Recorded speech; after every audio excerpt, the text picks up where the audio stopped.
evening and welcome inside Regency Furniture Stadium as we prepare for tonight's Game 2 matchup between the visiting York Revolution and your Southern Maryland Blue Crabs.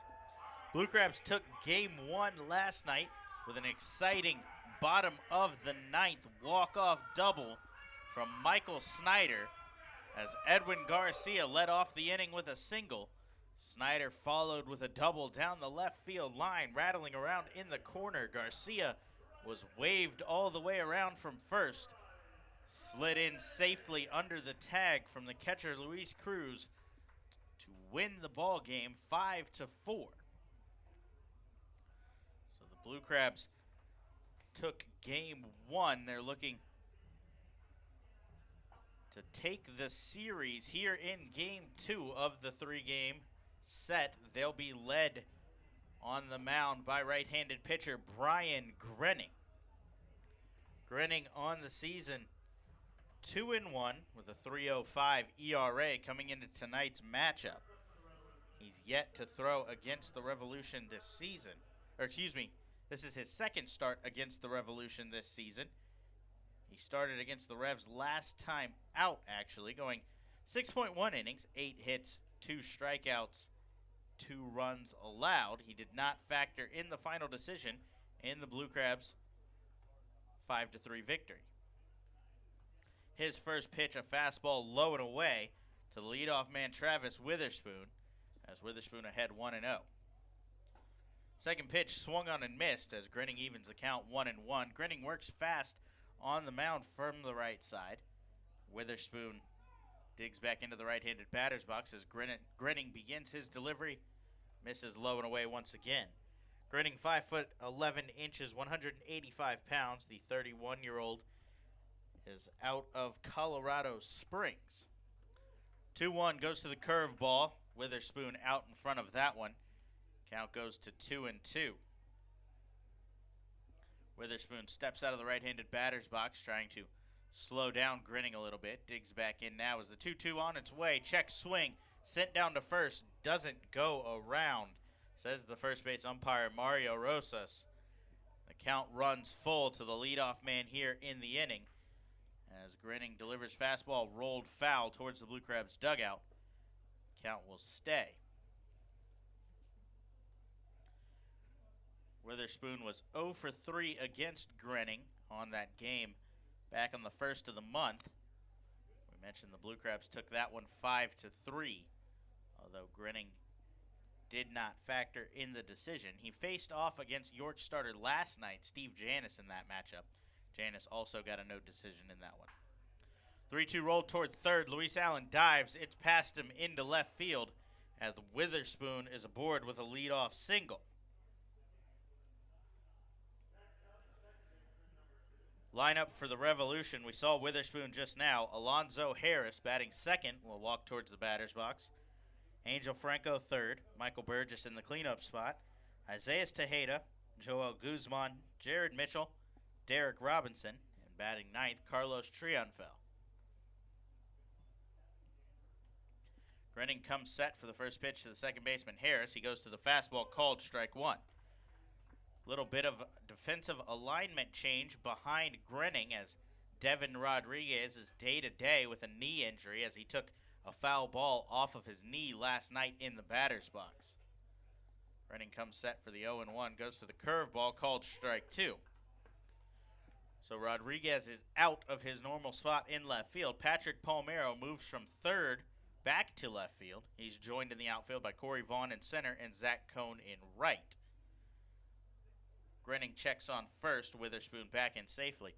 On the infield, Luis Allen moves out from behind the plate. He's at third, taking Palmero's place. Edwin Garcia at short, Jose Lozada at second, Mike Snyder at first, and Ryan Wiggins is behind the plate for his first game against the Revs this series. 0-2 fastball goes up out of the zone. Count runs to 1-2 to Alonzo Harris.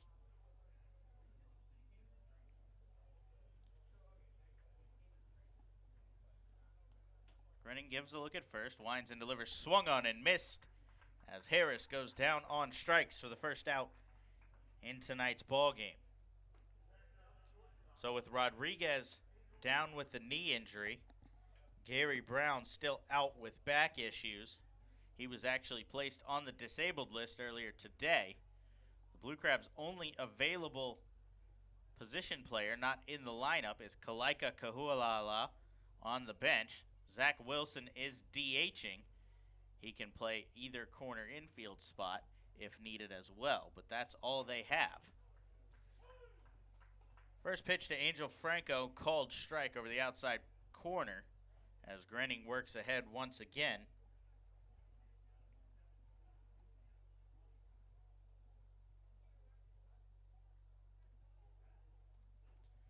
Grenning comes set for the 0-1, goes to the changeup here. That one drops out of the zone low. Franco thought about going, but was able to hold back. Witherspoon on first is a stolen base threat. He's 6 for 11 on stolen bases this season as Grenning checks one more time. Back in safely is Witherspoon.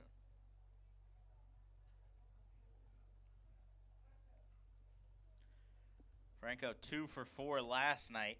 He was playing second. He's moved to shortstop today with Ryan Dent out of the lineup. Check on first once again as Witherspoon just gets under the tag from Snyder. Snyder thought he had him there. But a quick move from Grenning keeps Witherspoon honest there. He shortens up his lead by about half a step as Grenning comes set for the 1-1 pitch. Sets and delivers, called strike. 1 ball, 2 strikes here to the number 3 hitter in the lineup.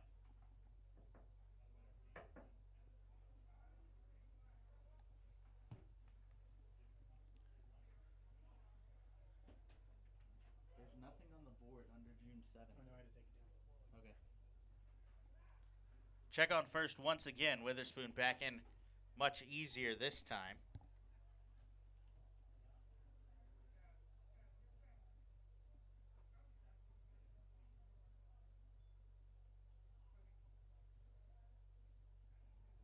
So Grenning comes set at the belt for the 1-2 pitch. Long look in, winds and delivers. Witherspoon off from first, but that one's hit foul down the first baseline as the count will stay 1-2.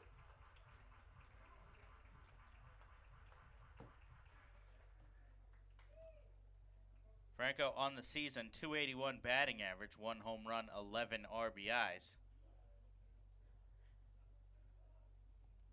He's in his 9th professional season. This is his first in the Atlantic League, as he spent all 8 of his previous seasons in the Kansas City Royals organization.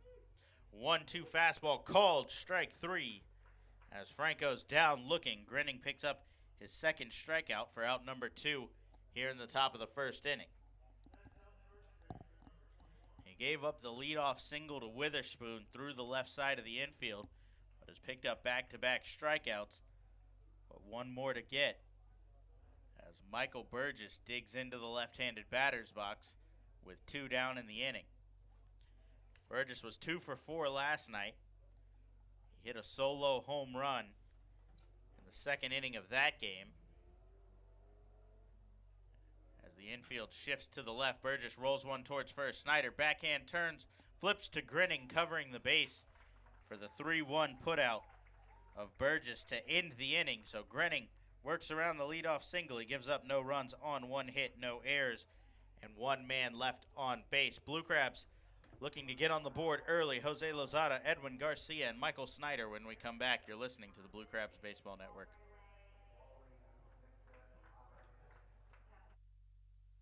Hey, this is Cody Hebner, pitcher for the Southern Maryland Blue Crabs. Join me at select Saturday home games throughout the season as the Blue Crabs light up the night sky with post-game Saturday night firework extravaganzas. For more information, please visit our website at somdbluecrabs.com or call us at 301-638-9788.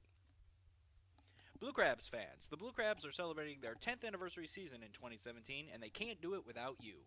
Join the team all season long for special giveaways and ongoing 10-year tributes with group tickets starting at just $10. Regency Furniture Stadium's spacious and modern amenities include 16 luxury suites, an all-you-can-eat picnic pavilion with a great view overlooking left field, and the Legends Club, which can host your event of up to 160 people for a game or anytime. Call today at 301-638-9788 to speak with a sales executive or visit somdbluecrabs.com for more information. The Southern Maryland Blue Crabs would like to congratulate Joe Gannon on being voted by fans as the starting pitcher for the Blue Crabs' 10-year team. Gannon made his professional debut in 2002 before signing with Southern Maryland in 2008, where he went 12-6 with a 3.17 ERA in his debut season with the team. During this campaign, he was named Atlantic League All-Star and Atlantic League Pitcher of the Year. Gannon appeared in 100 career games for the Blue Crabs, collecting 26 wins, including his 12-win season in 2008.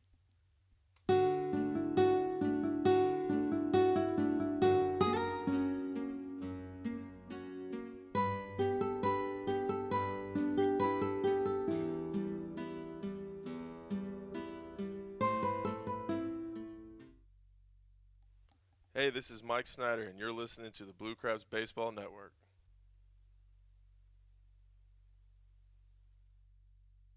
Back inside Regency Furniture Stadium, 0-0 game heading to the bottom of the first as the Blue Crabs send up Jose Lozada, the first man, to face the Revolution starter Frank Gailey. First pitch from Gailey missed out of the zone as he falls behind 1 ball, no strikes.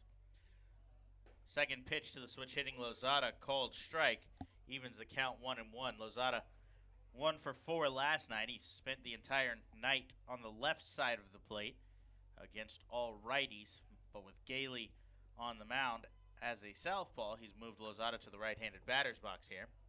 1-1 pitch fouled off out of play over the visiting dugout. Count goes to 1-2 on the Blue Crabs leadoff man.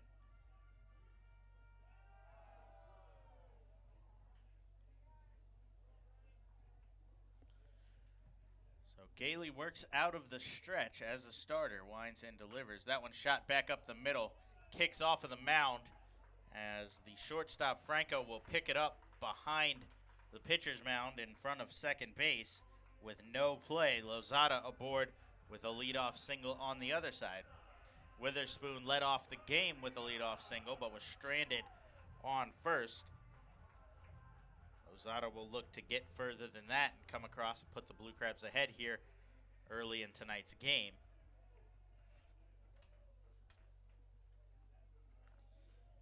Blue Crabs are 15-7 this year when they score first, so if they're able to put one up here, chances go up infinitely that they can win this ball game tonight and take the series. Check on Lozada, who's back in safely.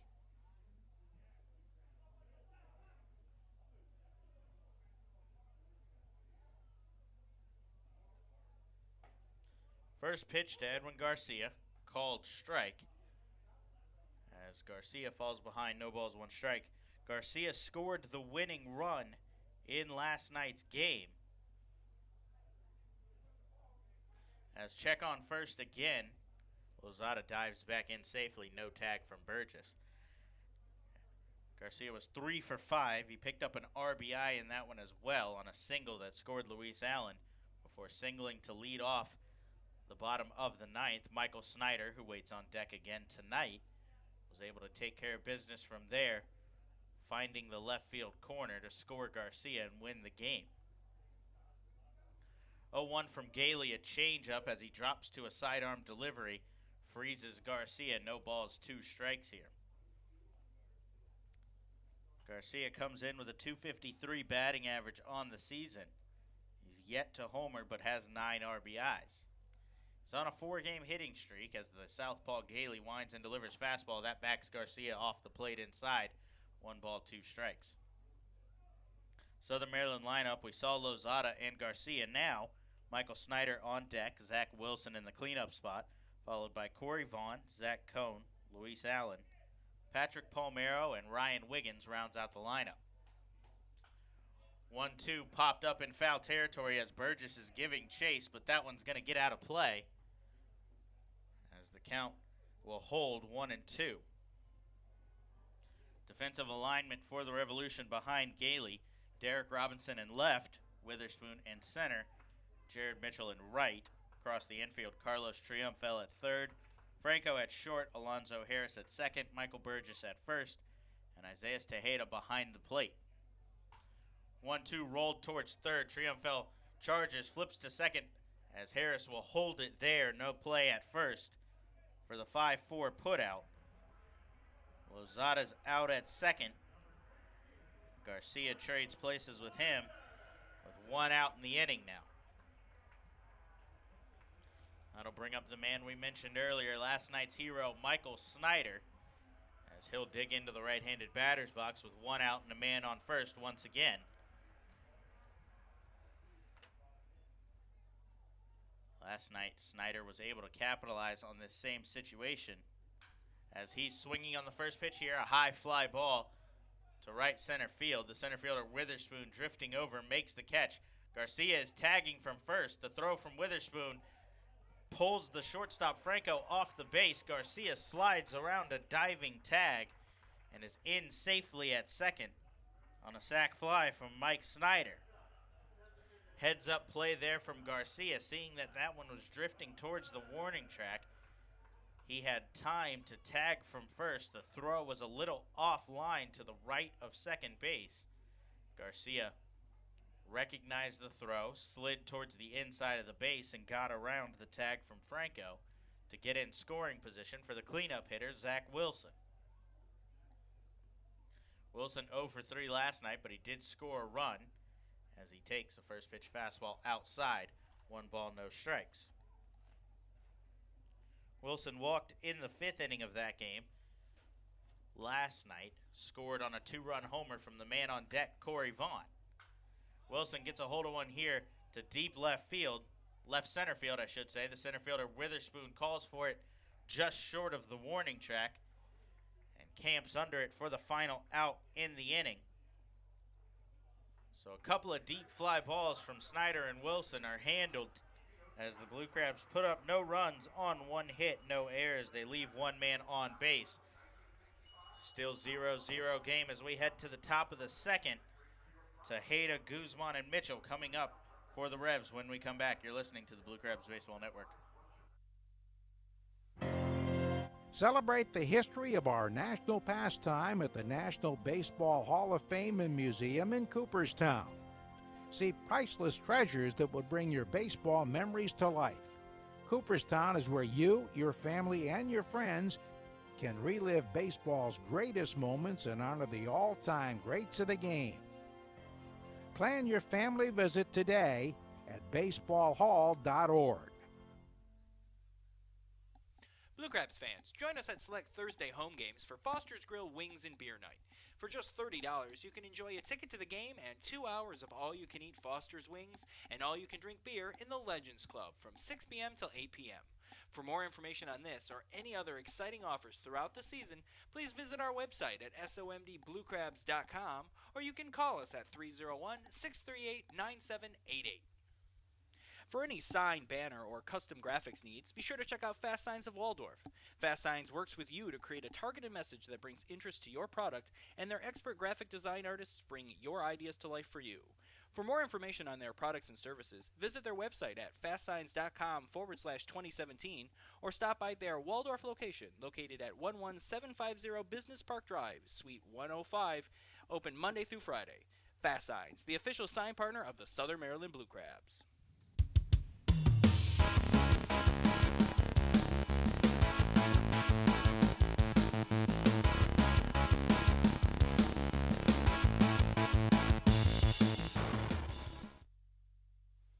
Hey, this is Gary Brown, and you're listening to Blue Crabs Baseball Network. No score as we head to the 2nd inning. Brian Grenning back on the mound as he'll face the 5-6-7 in the Revolution lineup. Led off by Isaiah Tejeda, who takes the first pitch fastball, no balls, 1 strike to the Revolution catcher. Tejeda had the night off last night. He comes in to this game with a .268 batting average, 6 home runs, 21 RBIs, as he takes one very close to the inside corner, but a little too far. 1 ball, 1 strike.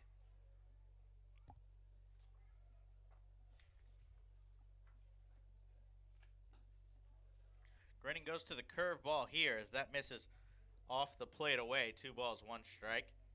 Tejeda did play in the game against Grenning on the 1st of the month. He was 1 for 3 in that matchup against the right-handed pitcher. picked up a double as well. 2-1 fastball just misses low as the count goes to 3-1 to the leadoff man in the second inning for the Revs. Grinning winds and delivers. That one shot towards second base. Lozada with a leap, but well over his head into right field as Tejeda is aboard with a leadoff single. That's back-to-back leadoff singles Grinning has allowed. That'll bring in Joel Guzman, the designated hitter tonight for the Revs. He had the night off last night as well.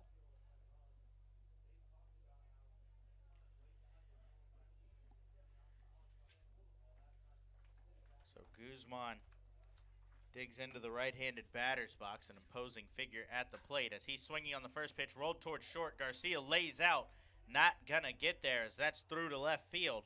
Back-to-back singles here to lead off the inning. This is nothing new for Grinning, however. He's thrown 5 or more innings in every game this season. He's picked up 6 quality starts along the way in his 8 previous outings. But he does scatter hits. He pitches to contact, not an overpowering strikeout pitcher. He's given up no less than 4 hits in every game. Both of those came in 7-inning outings. He's given up as many as 13 that came against Bridgeport back on May 21st. With nobody out, Jared Mitchell squares around a bunt on the first pitch, pulls back, ball 1. So Tejeda on second, Guzman on first, as Mitchell looks like he may be sacrificing here to try to put both runners in scoring position with just 1 out. He squares around again, but pulls back as the fastball from Grinning tails off the plate away from the lefty. 2 balls, no strikes here. Mitchell, .221 batting average. He was 1 for 4 yesterday with 2 strikeouts. His only hit came in the 9th inning off of closer Cody Epley. 2-0 taken up and inside as the count runs to 3 balls, no strikes here. Grinning can't afford to walk Mitchell here. He was attempting to give himself up, but Grinning was unable to put anything in the strike zone in the first 3 pitches, as Mitchell's taking all the way here for a called strike, 3-1. We'll see if Mitchell's swinging away now as he digs back into the left-handed batter's box. Way ahead in the count as Grinning comes set for the 3-1. Goes to the fastball, swung on, fouled back as Mitchell was behind that one. Count runs full, 3-2.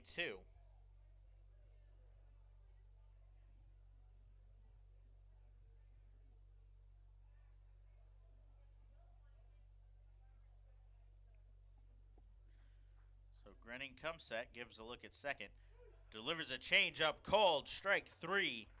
As Mitchell was sitting on the fastball, the changeup froze him.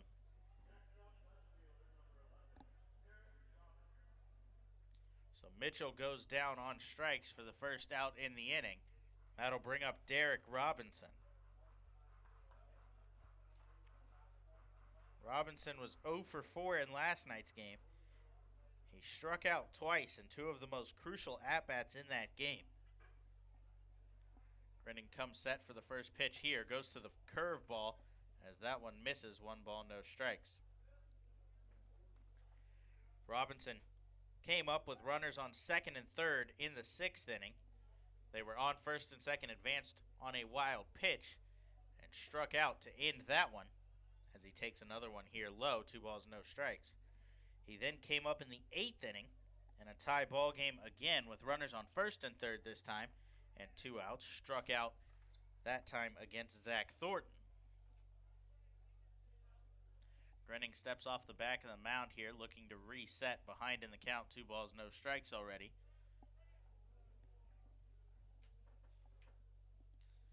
The switch hitting Robinson, batting from the left side, calls time. Steps out before digging back in.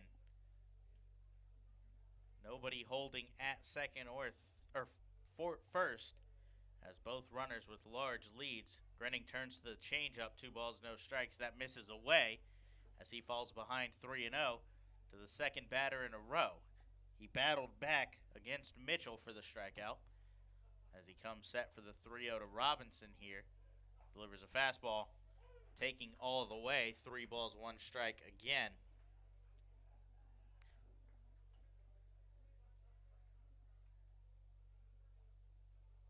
Grinning comes set, gives a look at second, goes to the fastball. That one's fouled off down the left field line up over the Legends Club.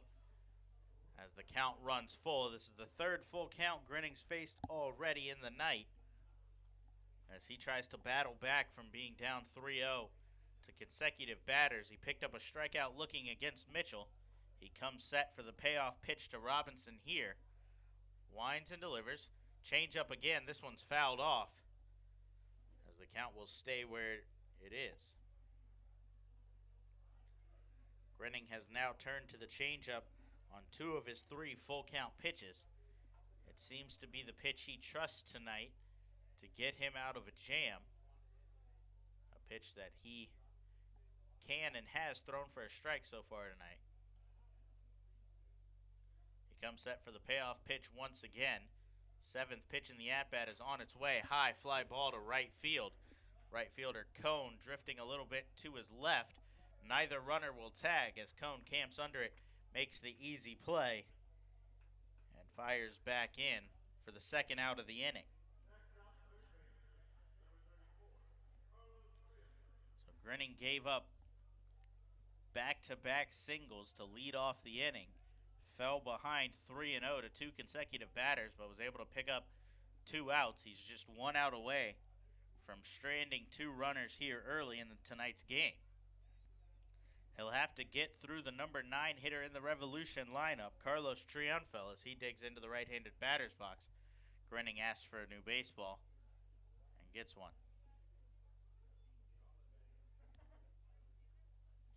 Triunfo was 1 for 4 last night. He was part of 2 consecutive base runners to get hits off of Cody Epley, as he followed Jared Mitchell with a single of his own. He struck out once in last night's game as well. He's swinging on a first pitch here. A deep fly ball to center field. Corey Vaughn tracking it down. Makes the catch on full sprint.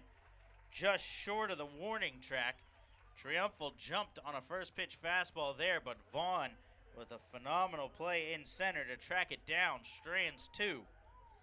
So Grinning gives up no runs on 2 hits. No errors. 2 men left on base. Blue Crabs looking to put up a run for their starter. When we come back, you'll see Corey Vaughn, Zach Cohn, and Luis Allen on the Blue Crabs Baseball Network.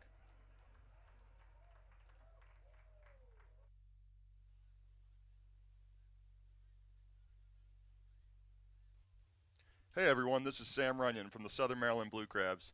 Join us at the park every Wednesday home game to enjoy Wednesday Pub Grub Night. Every Wednesday will feature $3 Coors Light cans, $5 draft beer, and $5 Pub Grub specials. For more information on this or any other exciting events throughout the season, please visit our website at somdbluecrabs.com or call us at 301-638-9788. At their location at 173 St. Patrick's Drive, Grill 13 makes it easy to enjoy their Irish fare and great drink specials every day. At Grill 13, they believe in good food, good drinks, good people, coupled with extraordinary customer service and cleanliness to make you feel part of the family. Whether lunch, dinner, or a round of drinks after the long workday, visiting Grill 13 is always a great experience. Feel free to come relax with family, friends, or even fly solo with a premium cocktail, our handmade pulled pork, fresh wings, bangers and mash, or any one of their tasty dishes.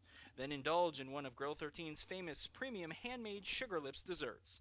Call 301-645-2983 or visit grillwithane13.com. The Blue Crabs would like to thank Domino's Pizza for their sponsorship for the 2017 season. Be sure to try Domino's new stuffed cheesy bread or their oven-baked sandwiches, featured on their 2 for $5.99 menu. To find a location near you or to place an order online, please visit www.domino's.com.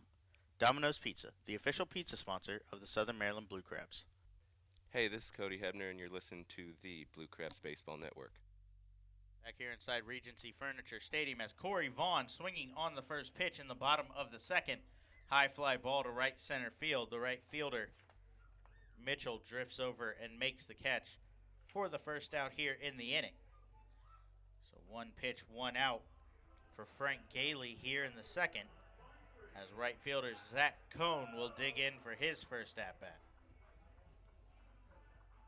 0-0 game here in the second. The Revs threatened last inning, picking up back-to-back singles to start it off, but Brian Grenning worked around it as the Blue Crabs looked to put up a run here early.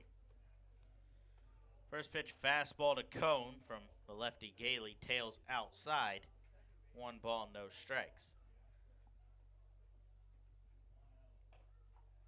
Cohn thinks about offering here on a fastball, but it's a called strike anyway, as the count evens up 1-1.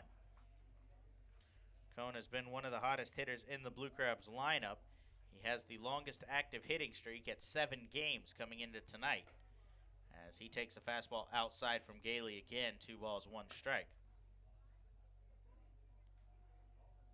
Cohn's hitting .316 in the last 5 games. That's 6 for 19. He scored 4 runs in that one as well. Gailey drops to the sidearm delivery, floats a changeup for called strike, as Cohn fired too early, held back, and took for a 2-2 pitch. The 2-2 on its way. He goes to the changeup again. That one comes inside and catches Cohn as he's aboard with a hit by pitch. The breaking ball from Gailey came too far in, so Cohn gets a free pass to first, as the third baseman, Luis Allen, will dig in for his first at-bat. Allen, normally a catcher for the Blue Crabs. He's moved to third base tonight with a couple of injuries in the lineup. Third baseman Patrick Palmero moved out to left field. Palmero waits on deck. First pitch to Allen, called strike 1. Allen was a member of the Revolution to start this season, so he's been behind the plate on the receiving end of some of Gailey's stuff before, as the 0-1 from Gailey to his former catcher misses low, 1-1. Allen has a .233 batting average on the season between the two teams, as Gailey checks on first. Cohn back in very easily. Cohn is the top stolen base threat on the Blue Crabs since the departure of Gary Brown. Cohn is 12 of 13 on the season, as Allen rolls one towards the shortstop, picks it up, no play at second, fires to first, as the fielder's choice will advance Cohn into scoring position with 2 outs here.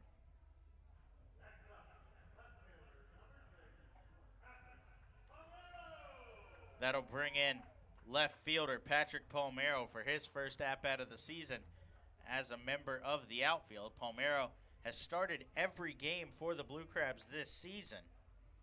He's the only player on the team to appear in all 44 games. Corey Vaughn and Edwin Garcia have appeared in 43 each.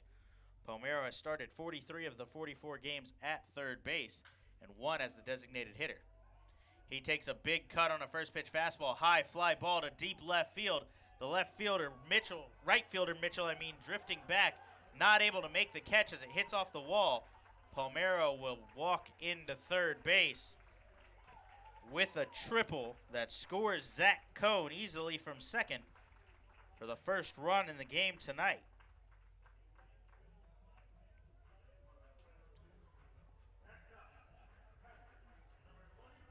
Palmero gave that one everything he had to the other side, as the right fielder Mitchell ran all the way to the track.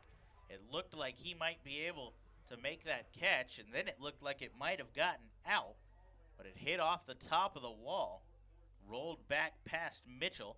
Palmero walked into third base easily, as Cohn was able to score standing up from second. So with 2 outs, Ryan Wiggins digs in. Blue Crabs now leading. Wiggins swung on a first pitch fastball, fouled it off. Palmero was jogging a little bit there. You wonder if he's okay out there on the base pass, as an 0-1 fastball called strike 2. It looked like that one might have even confused the left fielder Palmero as he was holding up at second, then rounded it and jogged to third very gingerly. Not sure if that was injury related or just knew that he had it without a throw and didn't think he could make it home. Gailey comes set ahead in the count, no balls, 2 strikes. The outfield has shifted well towards the right field side. Wiggins behind a fastball there as he goes down on strikes for the final out in the inning. But the Blue Crabs are able to pick up a run on a hit by pitch and a triple. They score 1 on 1 hit. No errors, leave 1 man on base. Brian Grenning heads back to the mound working with a lead. He'll face the top of the Revolution lineup when we come back. You're listening to the Blue Crabs Baseball Network. Hey fans, be sure to join us at the ballpark every Tuesday home game for our new Tuesdays. During these games, concessions will be offering fans $2 pretzels, popcorn, and peanuts.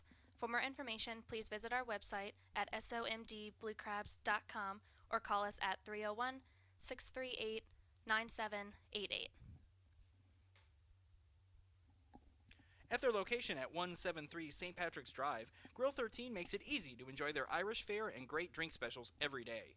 At Grill 13, they believe in good food, good drinks, good people, coupled with extraordinary customer service and cleanliness to make you feel part of the family. Whether lunch, dinner, or a round of drinks after the long workday, visiting Grill 13 is always a great experience. Feel free to come relax with family, friends, or even fly solo with a premium cocktail, our handmade pulled pork, fresh wings, bangers and mash, or any one of their tasty dishes. Then indulge in one of Grill 13's famous premium handmade Sugar Lips desserts. Call 301-645-2983 or visit grillwithane13.com. The Southern Maryland Blue Crabs would like to congratulate Christian Lopez on being voted by fans as the starting catcher on the Blue Crabs' 10-year team. Lopez was drafted in the 6th round of the 2003 MLB Amateur Draft by the Tampa Bay Rays. Lopez signed with Southern Maryland in 2010, where he hit .274 with 7 home runs and 7 stolen bases in his debut season. Lopez was also named an Atlantic League All-Star in what proved to be his final season with the team, 2012. In 285 career games for the Blue Crabs, Lopez collected 20 home runs, 106 RBIs, and 26 stolen bases.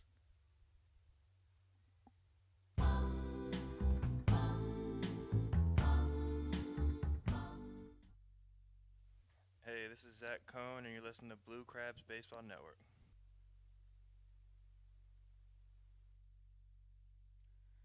Back inside Regency Furniture Stadium, Blue Crabs lead 1-0 heading to the top of the 3rd as they took the lead on an RBI triple from Patrick Palmero in the last inning. Brian Grenning will head to the mound working with a lead. He'll face Travis Witherspoon, Alonzo Harris, and Angel Franco in the inning for the Revs. Witherspoon digs back into the box. He led off the game with a single, but was stranded there after back-to-back strikeouts and a ground out to first. First pitch fastball from Grenning here, called strike 1.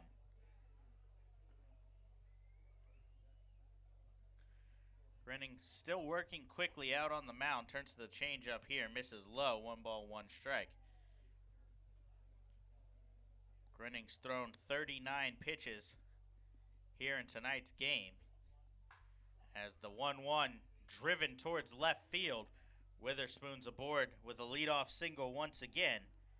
The second time he's led off an inning for the Revolution with a single to left. That'll bring in second baseman Alonzo Harris. Harris was 0 for 1 with a strikeout back in the first inning. Harris served as the designated hitter in last night's game. He went 1 for 3, walking in the 8th inning and scoring a run to tie the game at that point. First pitch curveball from Grenning taken for called strike 1. Harris didn't face Grenning in that game back on the 1st, as he was still out with an oblique injury at the time. Grenning comes set for the 0-1, kicks and delivers. Witherspoon fakes from first but holds there as that one's fouled off to deep right field. Witherspoon 6 for 11 on stolen base attempts this season, so it is something for Grenning to be wary of over there. Harris comes in with a .303 batting average at the plate, 8 RBIs, 12 runs scored for the Revolution. He takes a fastball called strike 3, begins his walk back to the dugout before the call was even made, as he knew that one was right down the middle. He goes down for the first out once again, this time in the 3rd inning. That'll bring in the shortstop, Angel Franco. Switch hitter batting from the left side. Struck out looking in the 1st inning. As Grenning comes set for the first pitch to Franco here. Franco squares around a bunt, push towards the 3rd baseman, but that'll drift foul as Luis Allen will kick it in foul territory. Something we're not surprised to see here from the Revolution. Franco bunted for a hit in last night's game, a single in the 6th inning.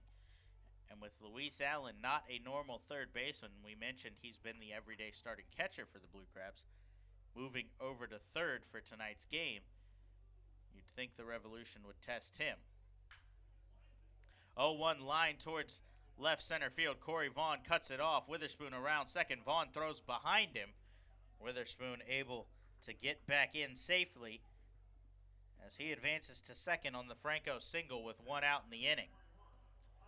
So Grenning has allowed 5 hits already in tonight's ball game through 2 1/3, as he's got runners on 1st and 2nd again here, this time with 1 out. And Michael Burgess digs into the left-handed batter's box. Burgess ended the 1st inning, grounding out to Michael Snyder, who flipped it on to Grenning covering the base. Infield shifts for the lefty as Grenning goes to a curveball, misses up and away, 1 ball, no strikes. Lozada at second, deep in the hole. Garcia lined up pretty much directly behind second base. Grenning comes set, kicks and delivers, fastball tails off the plate away, 2 balls, no strikes. We saw this shift last night against Burgess. He was able to beat it in the 8th inning for an RBI single. As Garcia has shifted a little more tonight. Last night's was just over the second base bag. Garcia standing relatively in the same spot tonight as where that single from Burgess went. He beat the shift in his first at-bat last night by depositing one over the wall in right center field for his team-leading 7th home run. 2-0 on its way from Grenning. Fastball misses off the plate away, I guess. 3 balls, no strikes. That one appeared to be right there, but home plate umpire Silvio Martinez disagreed, and Grenning falls behind another batter, 3-0. He did this twice last inning before working around it, as 3-0 on its way. Burgess taking all the way as that one misses outside, and Burgess is aboard with the walk. Ryan Wiggins threw down to second as he actually hit Witherspoon on his way back to the base.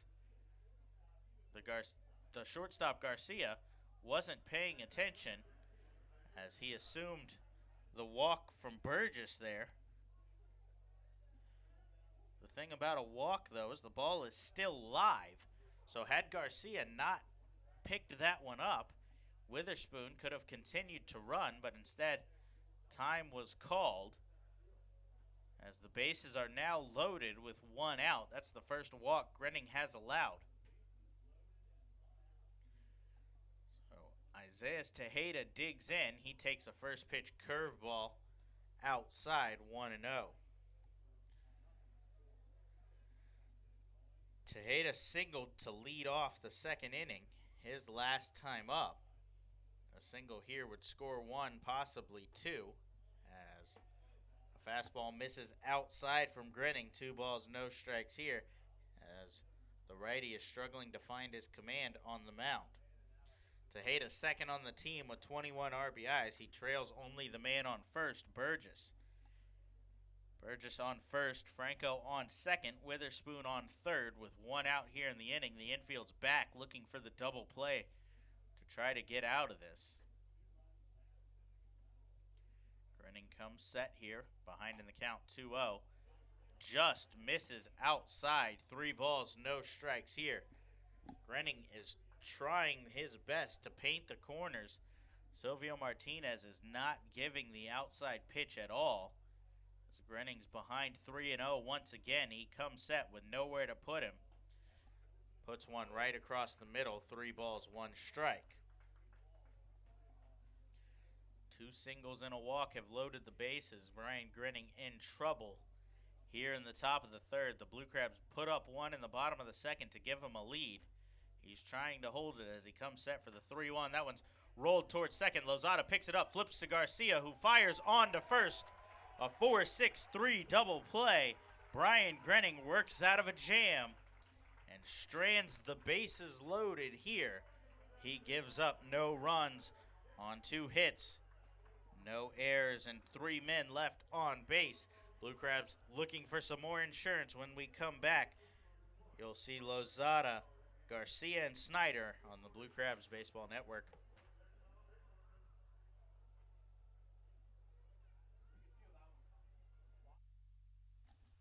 Hey kids, don't forget that every Sunday is Kids Day at Regency Furniture Stadium. Every Sunday home game throughout the year, kids can enjoy a pregame autograph session with the players, as well as free admission to Pinch's Playground and post-game run the bases on the Blue Crabs field. For more information, please visit our website at somdbluecrabs.com or call us at 301-638-9788. TN Bose Heating and Air Conditioning is proud to present Fans for Our Fans at Regency Furniture Stadium this 2017 season. When the temperature at game time is expected to be a scorcher, TN Bose will do what they do best, keep you always the right temperature, by providing hand fans to the first 200 guests entering the stadium that day.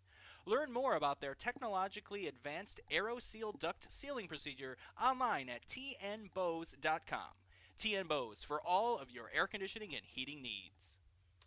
The Southern Maryland Blue Crabs want to congratulate Casey Benjamin on being named as the second baseman on the Blue Crabs 10-year team. Benjamin was signed out of Tennessee Technological Institute by the Texas Rangers organization, where he made his professional baseball debut. He signed with Southern Maryland in 2010, where he hit .304 with 20 home runs in 112 games. Benjamin played in 327 career games with the Blue Crabs, hitting 54 home runs and driving in 209 runs over his 3 seasons with the team.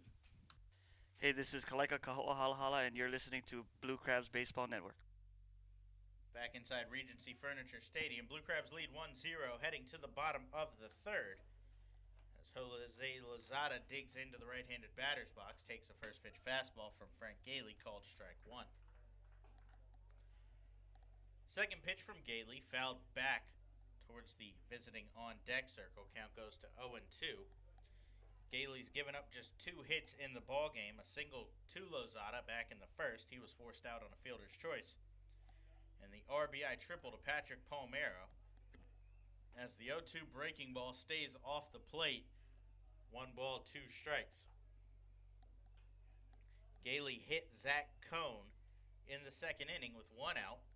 Cohn advanced to second on a ground ball to short before scoring easily on a Palmero triple. The Blue Crabs took the first lead in tonight's game. 2-2 pitch on its way from Gailey. High chopper towards third. The third baseman, Triumphal, handles it. Fires on to first. A strong throw in time to get Lozada for the first out here in the inning. We mentioned earlier the Blue Crabs 15-7 in games where they score first. They're just 8-14 on the season when the opponents put up the first run in the game. So a promising statistic there. An even more promising one if they can put up a couple more runs. They're 17-5 in games where they score 3 or more. First pitch to Edwin Garcia comes inside. 1 ball, no strikes.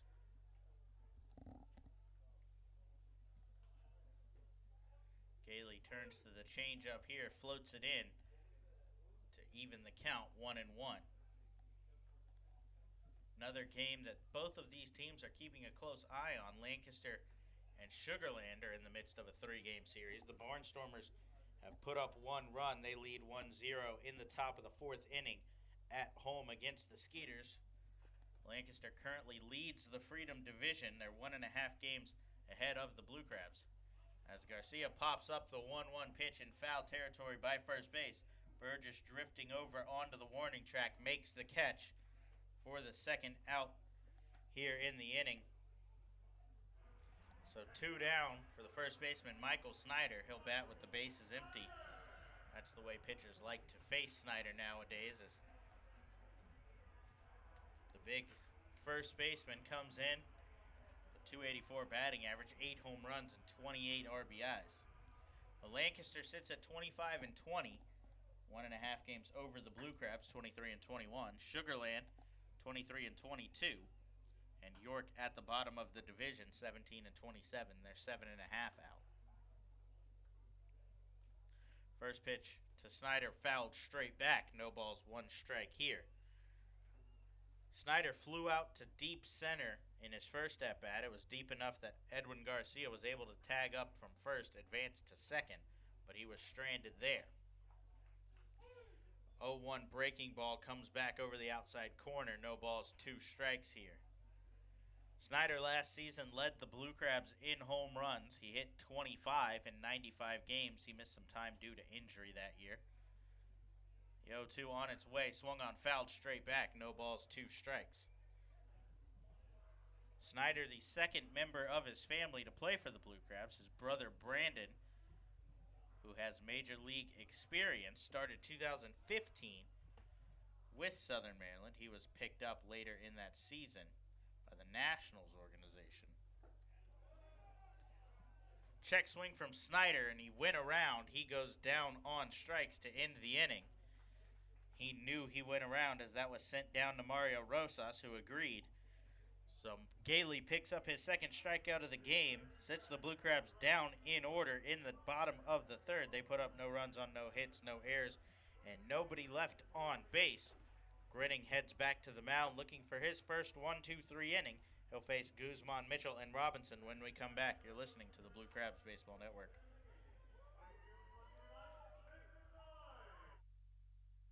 The All-Stars are coming. The All-Stars are coming. Join the Southern Maryland Blue Crabs All-Stars in Somerset at TD Bank Ballpark on Wednesday, July 12th, where the Atlantic League will join together for the playing of the league's 20th All-Star Game, presented by Robert Wood Johnson Barnabas Health and Horizon Blue Crabs Blue Shield of New Jersey. Get tickets now online at SomersetPatriots.com. Hey Blue Crabs fans, this is Justin DeFreitas. For all my grocery and deli needs, I head over to Nick's of Clinton. Nick's of Clinton aims to offer a unique shopping alternative to the larger grocery stores while providing a family-oriented experience for all their customers. Nick's of Clinton, the official hot dog and sausage sponsor of Southern Maryland Blue Crabs. The Southern Maryland Blue Crabs would like to congratulate Eric Crozier on being voted by fans as the starting first baseman on the Blue Crabs 10-year team. Crozier was originally drafted in the 41st round of the 2000 MLB Amateur Draft by the Cleveland Indians and made his MLB debut in 2004 with the Toronto Blue Jays. While in the major leagues with the Blue Jays, he collected 2 home runs in 14 games in his 2004 debut season. He signed with Southern Maryland in 2008, hitting .265 with 13 home runs and 10 stolen bases that season. He appeared in 279 career games for the Blue Crabs, collecting 44 home runs and 149 RBIs in 3 seasons. Hey, this is Rob Carson, and you're listening to the Blue Crabs Baseball Network. Brandon Belanda back inside Regency Furniture Stadium. We're heading to the top of the 4th inning. 1-0 game as Brian Grenning, working with a lead, delivers a first pitch curveball called strike 1 to the designated hitter for the Revolution, Joel Guzman. Guzman singled back in the 2nd inning as Grenning turns to the curveball once again. This one stays too far inside, 1-1.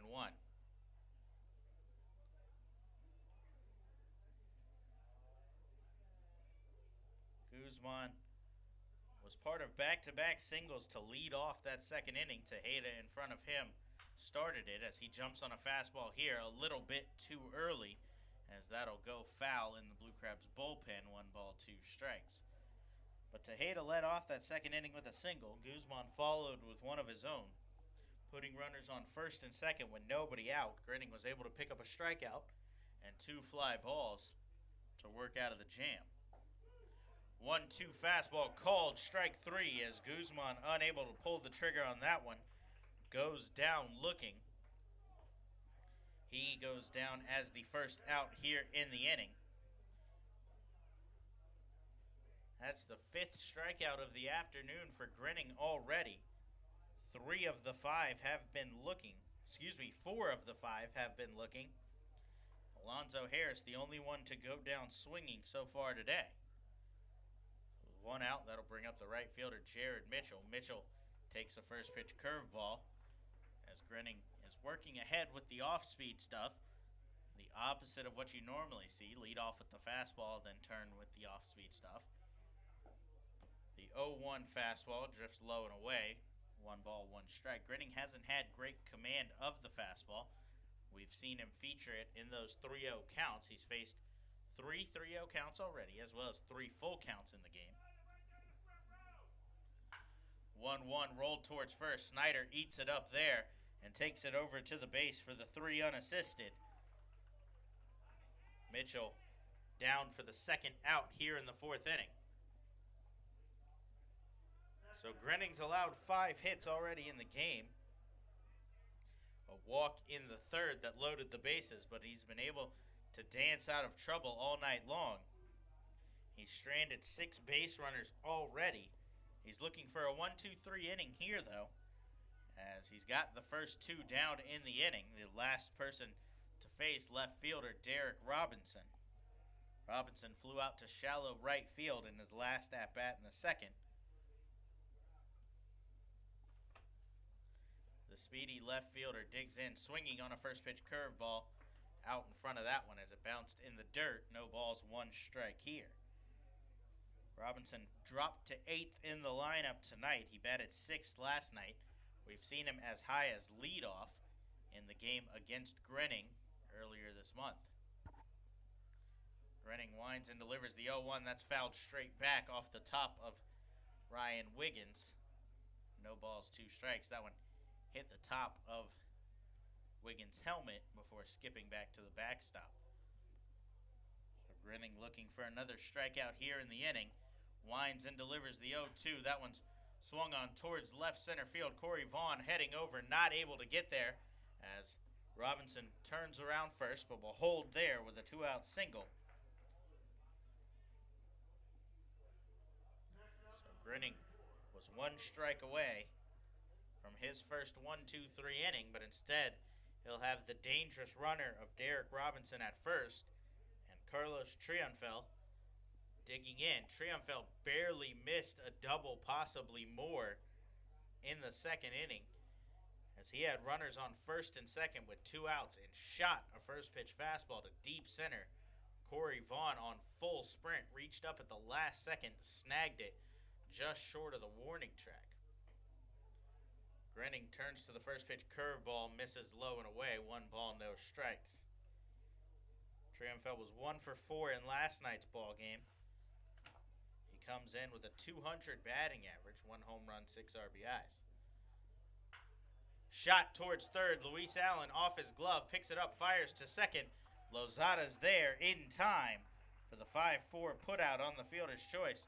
Hot shot off the glove of Allen, but he recovers nicely for the final out in the inning. Grinning gives up no runs on 1 hit, no errors. They leave 1 man on base. So the Blue Crabs looking for some insurance from Zach Wilson, Corey Vaughn, and Zach Cohn, the 4-5-6. When we come back, you're listening to the Blue Crabs Baseball Network. Hey kids, this is Gary Brown, center fielder for the Southern Maryland Blue Crabs. If you are under 12 years old, make sure to check out our Chick-fil-A Back Fin Buddies program. For just $15, kids will receive free admission to all 7 Friday home games this season, as well as a commemorative Back Fin Buddies lunchbox and baseball. For more information, please visit our website at somdbluecrabs.com or call us at 301-638-9788. There's no better way to celebrate Independence Day than with America's pastime. Be sure to join the Blue Crabs this July 4th as they take on the Sugarland Skeeters for the Red, White, and Blue Crabs celebration featuring a post-game fireworks extravaganza presented by Wawa. There's also a post-game jersey auction presented by the Southern Maryland Business Network. For more information on this and every other exciting event throughout the season, please visit somdbluecrabs.com or call 301-638-9788. The Southern Maryland Blue Crabs want to congratulate Pat Osborne on being named the starting third baseman on the Blue Crabs' 10-year team. Osborne was originally drafted in the second round of the 2002 MLB Amateur Draft by the Cleveland Indians.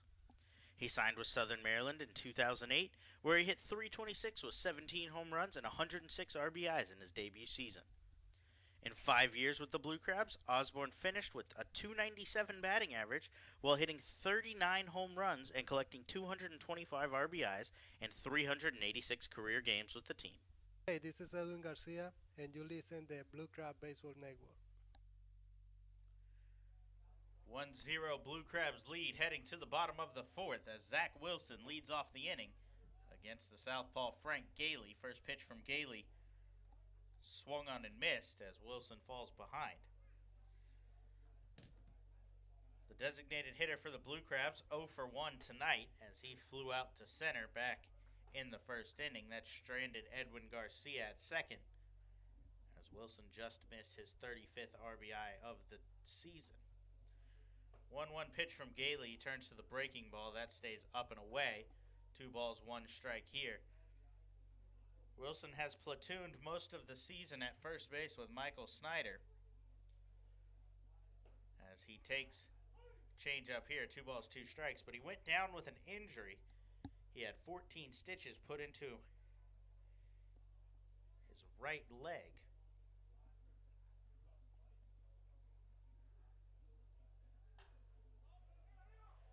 Wilson fouls one off as the catcher Tejeda and Michael Burgess give chase, but that'll get out of play.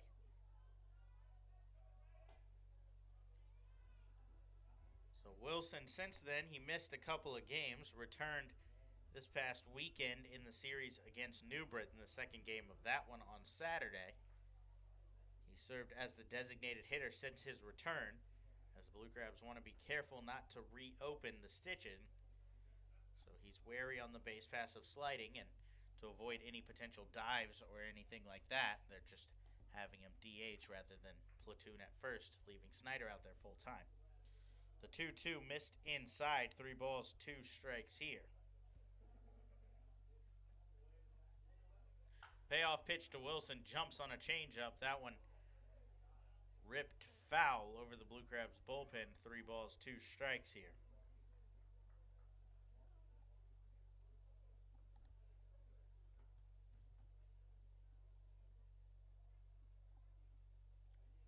So the payoff pitch once again, as that one comes inside, Wilson hops out of the way. He's aboard with a leadoff walk here in the 4th inning. That'll bring in center fielder Corey Vaughn. Vaughn had a big night last night. He was 2 for 3 with a home run, 2 RBIs. He had the 2 hardest parts of the cycle last night, the 2-run homer, and then he tripled later in that ball game as he shot one down the right field line. The right fielder Mitchell laid out but was unable to get it. Rolled into the corner, and Vaughn circled all the way to third back in the 7th, but he was stranded there. Vaughn took a first pitch fastball, 1 ball, no strikes as the lefty comes set. That one's rolled back up the middle. Franco can't handle that one as it gets off of his glove into center field. Zach Wilson heads up, rounds second, and heads to third.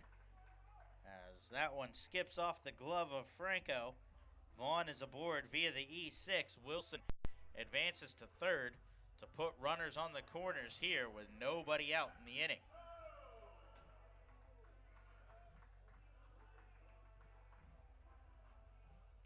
So Zach Cohn digs in. He has the only run in tonight's game. He was hit by a pitch in the 2nd, eventually scoring 2 batters later on a triple from Patrick Palmero. Cohn has an RBI chance here with runners on the corners, nobody out. As Gailey checks on Vaughn at first, Burgess has to hop over Vaughn as that one was a little off target, but handles it. Vaughn back in easily. Cohn comes in, 288 batting average. He has 16 RBIs already on the season, 2 home runs. He's well behind a first pitch fastball from Gailey there. No balls, 1 strike. Cohn on a 7-game hitting streak. As the southpaw Gailey comes set, gives a look at Vaughn, blows another fastball by Cohn. He's behind on back-to-back pitches, putting Gailey right in the situation he wants as the crafty lefty can now turn to many of the off-speed pitches he features or try to blow another fastball by him. He elects to go with the fastball, elevates that one, swung on and missed as Cone is down with a 3-pitch strikeout. Gailey just overpowered him there as Cone spent the majority of the at-bat looking for some off-speed stuff, but instead 3 straight fastballs blown by him puts him down for the first out here in the inning. It's just the second strikeout of the day for Gailey. He's a ground ball away from working out of it as he comes up and into Luis Allen. That one gets away from the catcher. Wilson will have to hold, but Vaughn advances to second, ending the double play threat. Wilson came a couple of steps down the line there. It looked like he might try to get it, but it didn't get quite far enough away from Tejeda, who was able to recover it just about 5 steps behind.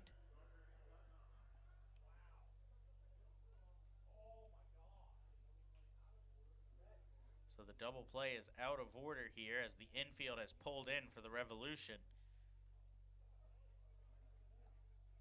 Gailey comes set here. Delivers that one shot towards shortstop Franco, who picks it up on the infield grass and flips on to first. The runners will have to hold as the infield was pulled in. Allen goes down for the second out in the inning here.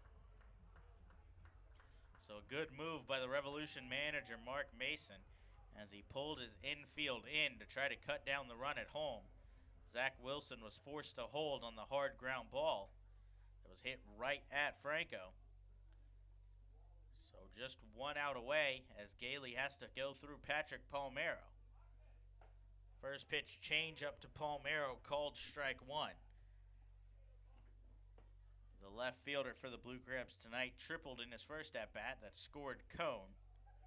He's got another RBI opportunity here with Wilson at third and Vaughn at second. The 0-1 changeup swung on and missed as that one dipped low and away out of the zone, but Palmero had already offered well out in front of that one. No balls, 2 strikes.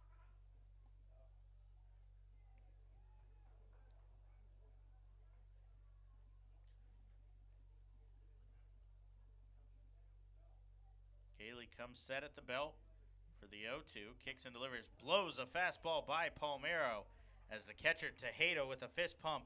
Gailey walks off the mound, stranding 2 more.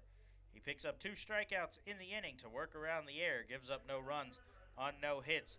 1 error leaves 2 men on base. Blue Crabs still lead though 1-0 as Brian Grinning heads back to the mound to face the top of the Revolution lineup for the 3rd time. We'll get you that when we come back. You're listening to the Blue Crabs Baseball Network. Hey fans, be sure to join us at the ballpark every Tuesday home game for our new Tuesdays. During these games, concessions will be offering fans $2 pretzels, popcorn, and peanuts. Blue Crabs fans, what's more American than baseball and a barbecue cookout? Quite frankly, the two go together like stars and stripes, rockets and red glare, and liberty and the pursuit of happiness. So when you come to Regency Furniture Stadium's all-you-can-eat picnic pavilion, you get both at a great price. The best part is that groups from 20 to 400 plus can enjoy the picnic pavilion, and when you include this home run of a deal with the kids park, paddle boats, and on-field fun, you have a grand slam of an opportunity. Call today at 301-638-9788 to speak with a sales executive or visit somdbluecrabs.com for more information. Attention all Girl Scouts. Friday, June 16th is Girl Scout Night and Sleepover presented by Maryland 529. All Girl Scouts will be recognized during the game against the New Britain Bees and have the opportunity to register for a post-game sleepover on the field.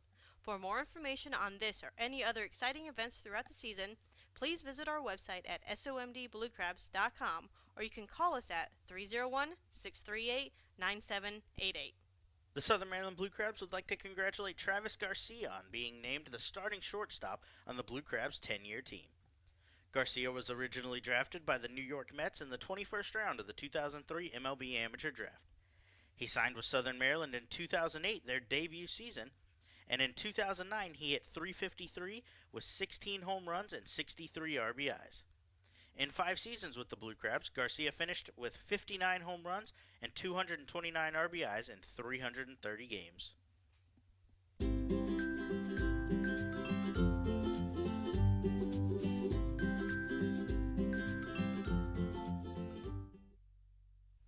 Hey, this is Patrick Palmero, and you're listening to Blue Crabs Baseball Network. Back inside Regency Furniture Stadium, Blue Crabs lead 1-0 heading to the 5th as Brian Grenning back on the mound delivers a first pitch fastball called strike to the leadoff man in the Revs lineup, Travis Witherspoon. Witherspoon has had Grenning's number all night as he takes a changeup 1-1. He's 2 for 2 on the day. He led off the first and the third innings with a single as he's leading off here in the 5th once again. Fouls one back, 1 ball, 2 strikes.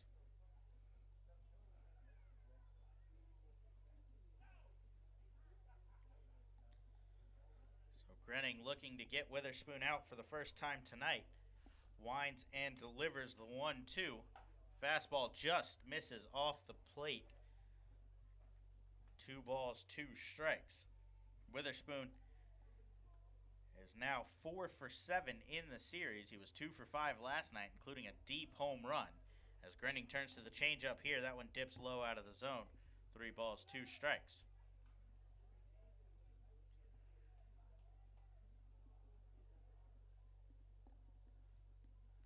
So the payoff pitch on its way from Grenning, 4th full count he's faced tonight, fouled straight back. Count stays full.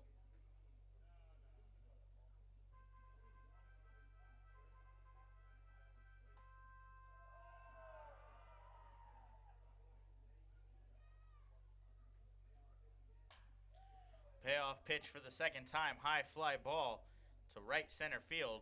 Cone drifting over underneath it and makes the catch for the first out here in the inning. Witherspoon is retired for the first time tonight, as Grenning now has back-to-back innings without allowing the leadoff man to face after allowing it to happen in the first 3 innings.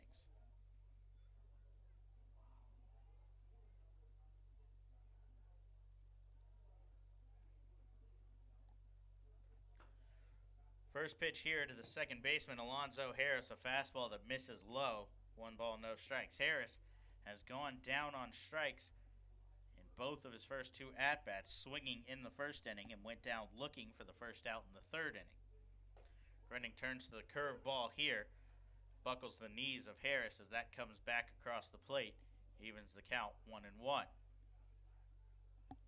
Harris 1 for 3 with a run scored last night as he takes a big cut on a changeup here out in front of that one. 1 ball, 2 strikes.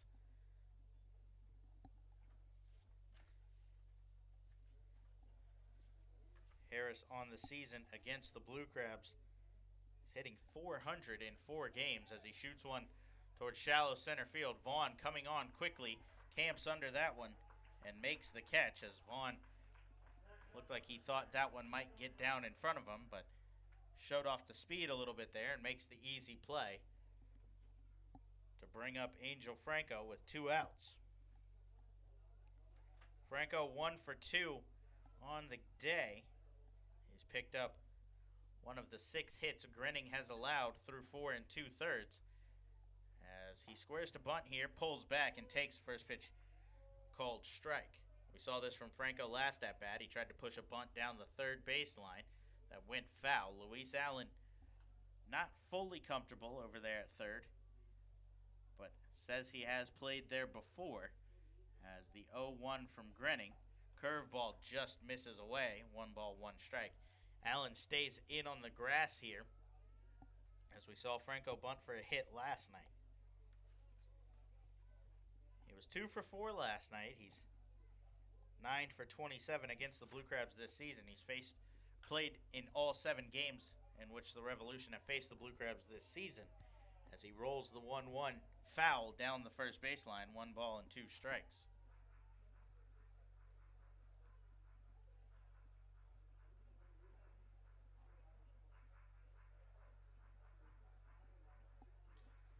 So Franco, the switch hitting infielder. We saw him at second last night, shortstop tonight, batting from the left side.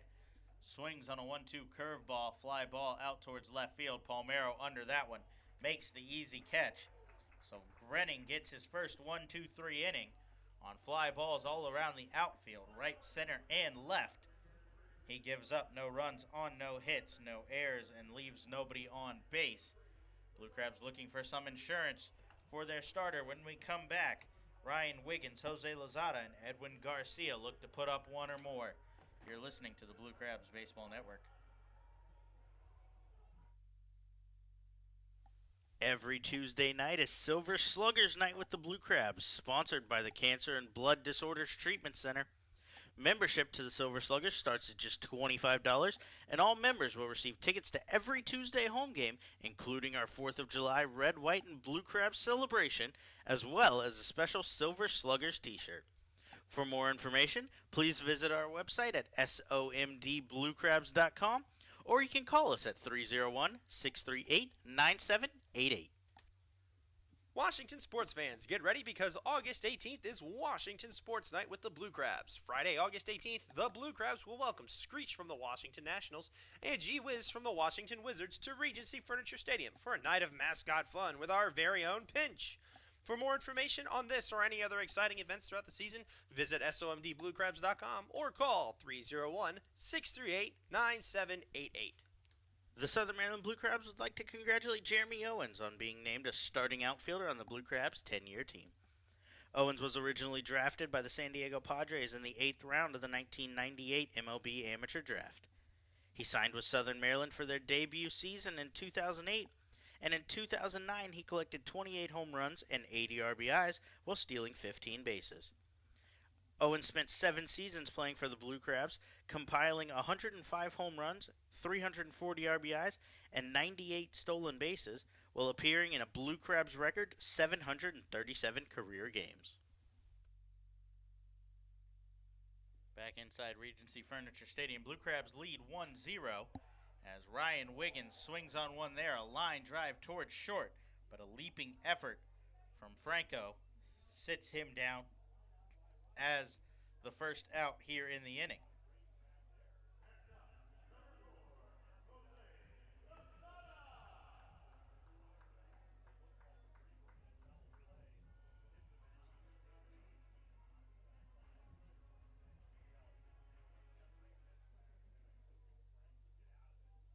So that'll turn the lineup over as Jose Lozada digs in. He takes first pitch fastball from Gailey, called strike over the inside corner.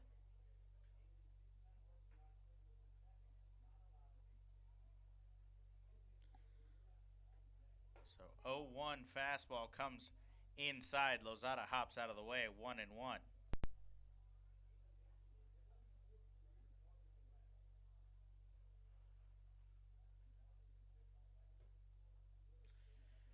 Lefty winds and delivers. That one stays low and away. 2 balls, 1 strike. Lozada 1 for 2 on the day so far. He singled in the first. Grounded out to third in his last at-bat. 2-1 on its way. Another fastball comes inside. Lozada hops out of the way. 3 balls, 1 strike here. Lozada comes in with a 194 batting average. He does have 1 home run on the season. That came from the left side of the plate, as he takes one here outside and draws a walk. He's aboard with a 1-out walk, his 12th walk of the season. That'll bring up Edwin Garcia with a man on first, 1 out in the inning. Garcia 0 for 2 against Gailey so far tonight. He reached base on a fielder's choice in the first and popped out to Michael Burgess in foul territory by the first base bag in his last at-bat in the third. Check on Lozada. He's back in safely, as Gailey wants to make sure second baseman stays put. He's 5 for 6. He's off on the first pitch here. That one misses low in the dirt. Throw down to second in time, as Lozada's caught stealing for the second time this season. 5 for 7 now is Jose Lozada on stolen base opportunities, as he goes down for the second out here in the bottom of the inning. So full attention back to Edwin Garcia here as Gailey heads to the windup, kicks and delivers. Fastball swung on and missed up out of the zone.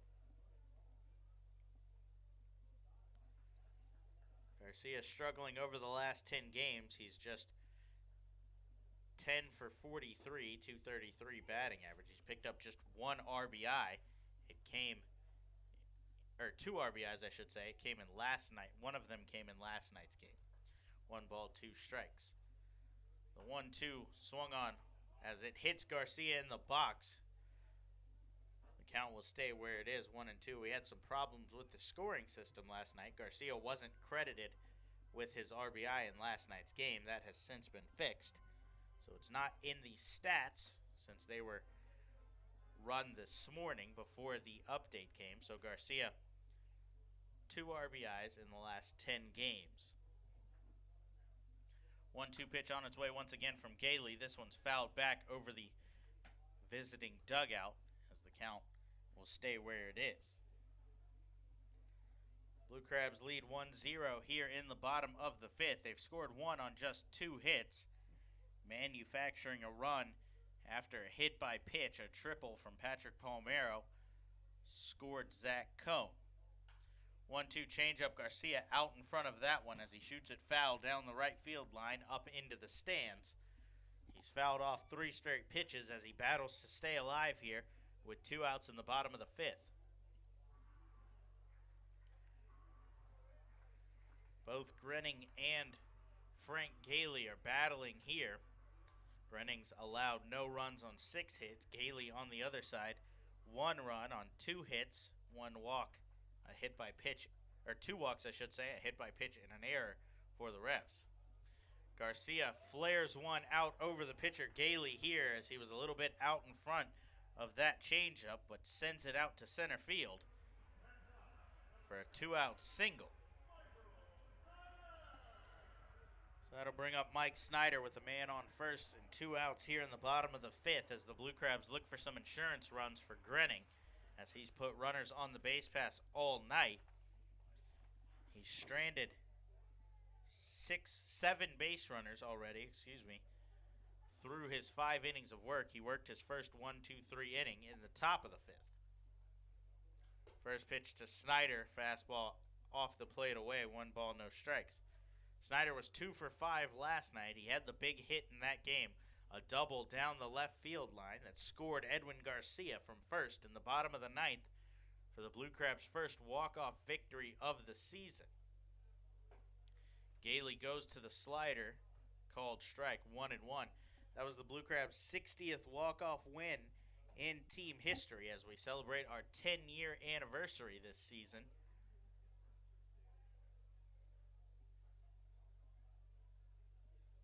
So Gailey comes set for the 1-1. That one fouled straight back. 1 ball, 2 strikes here. That was Snyder's first walk-off as a member of the Blue Crabs.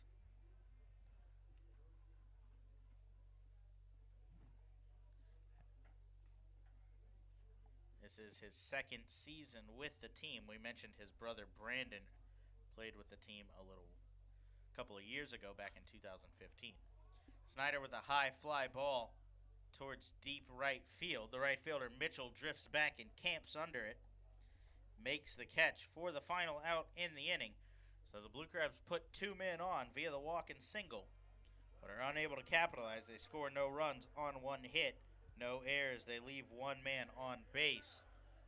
Brian Grenning back to the mound looking to hold the 1-0 lead. He'll face Michael Burgess, Isaiah Tejeda, and Joel Guzman when we come back. You're listening to the Blue Crabs Baseball Network.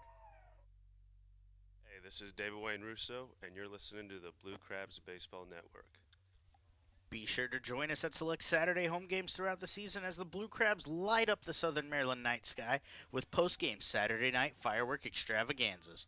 For more information on this event or any other exciting events throughout the season, please visit our website at somdbluecrabs.com or call us at 301-638-9788. Attention all Jedis. Please report to Regency Furniture Stadium on July 29th for Star Wars Night as the Blue Crabs take on Lancaster. This night will feature an appearance by Jedi Saber Combat and a post-game firework extravaganza brought to you by PNC Bank. For more information on this or any other exciting events throughout the season, please visit our website at somdbluecrabs.com or you can call us at 301-638-9788. The Southern Maryland Blue Crabs would like to congratulate John Ramastello on being named a starting outfielder on the Blue Crabs' 10-year team. Ramastello was originally drafted by the New York Yankees in the 35th round of the 2000 MLB Amateur Draft. He signed with Southern Maryland in their debut 2008 season, where he hit .276 with 15 home runs, 67 RBIs, and 14 stolen bases. In 2 seasons with the Blue Crabs, Ramastello hit 37 career home runs, 125 RBIs, and stole 29 bases in 222 career games with the team. Hey, this is John Harris, and you're listening to the Blue Crab Baseball Network. Blue Crabs lead 1-0 heading to the top of the 6th inning as Brian Grenning back on the mound for another inning of work. He delivers a first pitch curveball up and away to the leadoff man, cleanup hitter Michael Burgess. Infield shifted against the lefty as he shoots one in the outfield towards the left center field gap. That gets down in front of Patrick Palmero as Burgess is aboard with a leadoff single. That's the 4th leadoff hitter to reach base for Grenning, against Grenning, I should say, in 6 innings. As that'll bring up the dangerous Isaiah Tejada. Tejada 1 for 2 on the day. He singled to lead off the 2nd. He came up with the bases loaded and 1 out in the 3rd. And in the biggest at-bat of the night so far for the Revolution, grounded into a 4-6-3 double play to strand the bases loaded and allow Grenning to work out of a jam. Grenning's now allowed 7 hits. You got to think that the hits for the Revolution, if they continue to pile up, will eventually pay off for them as Grenning looks to work out of trouble again here after allowing the leadoff man on. Fastball misses low and away, 2 balls, no strikes. Tejada, second on the team in both home runs and RBIs coming into this game. He enters his 7th professional season, 2nd with York. Last season he hit a whopping .356 for the Revs, including a 28-game hitting streak at one point. The 2-0 fastball comes up and in and backs Tejada off the plate a little bit as the count runs to 3-0. Burgess not a stolen base threat over at first with a very small lead. Tejada taking all the way at the plate. 3 balls, 1 strike as Grenning found the zone with a fastball there. A little bit of action up in the Blue Crabs bullpen as Rob Carson has begun stretching. Tejada jumps on one here towards left. Palmero lays out. That gets by him and up out of play as it buries itself in the monster. Potentially saving a run here as it got stuck. Manager Mark Mason is arguing that Burgess should score, but it's going to go down as a ground rule double as it went up into the wall here at Regency Furniture Stadium. So Tejada picks up the double, a ground rule double here. Puts runners on 2nd and 3rd with nobody out as Carson begins throwing in the Blue Crabs bullpen.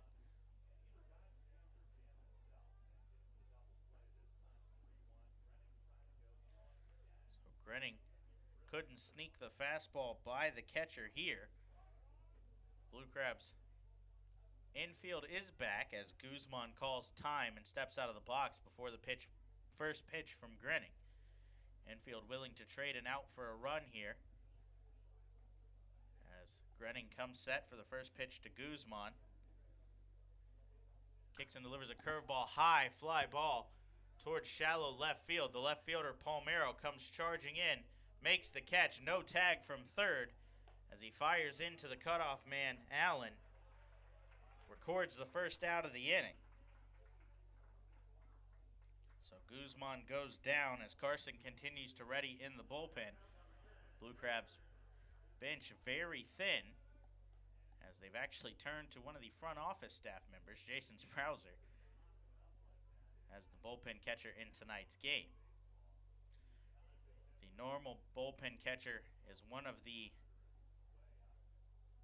whoever the backup catcher is for the games, but with the backup catcher Wiggins starting tonight, Luis Allen would normally serve the role, but he's at third base. So with one out here, Brian Grenning looks to work out of a jam, delivers a first pitch changeup off the plate. 1 ball, no strikes here. Grenning has danced out of danger all night. He stranded runners on first and second in the second inning and stranded the bases loaded in the third. He had runners on second and third with nobody out. He got 1 out already on a pop fly. He's hoping Jared Mitchell can contribute something shallow to keep the lead here. 1-0 curveball swung on, fouled off the foot of the left-handed batter as the count evens up 1-1.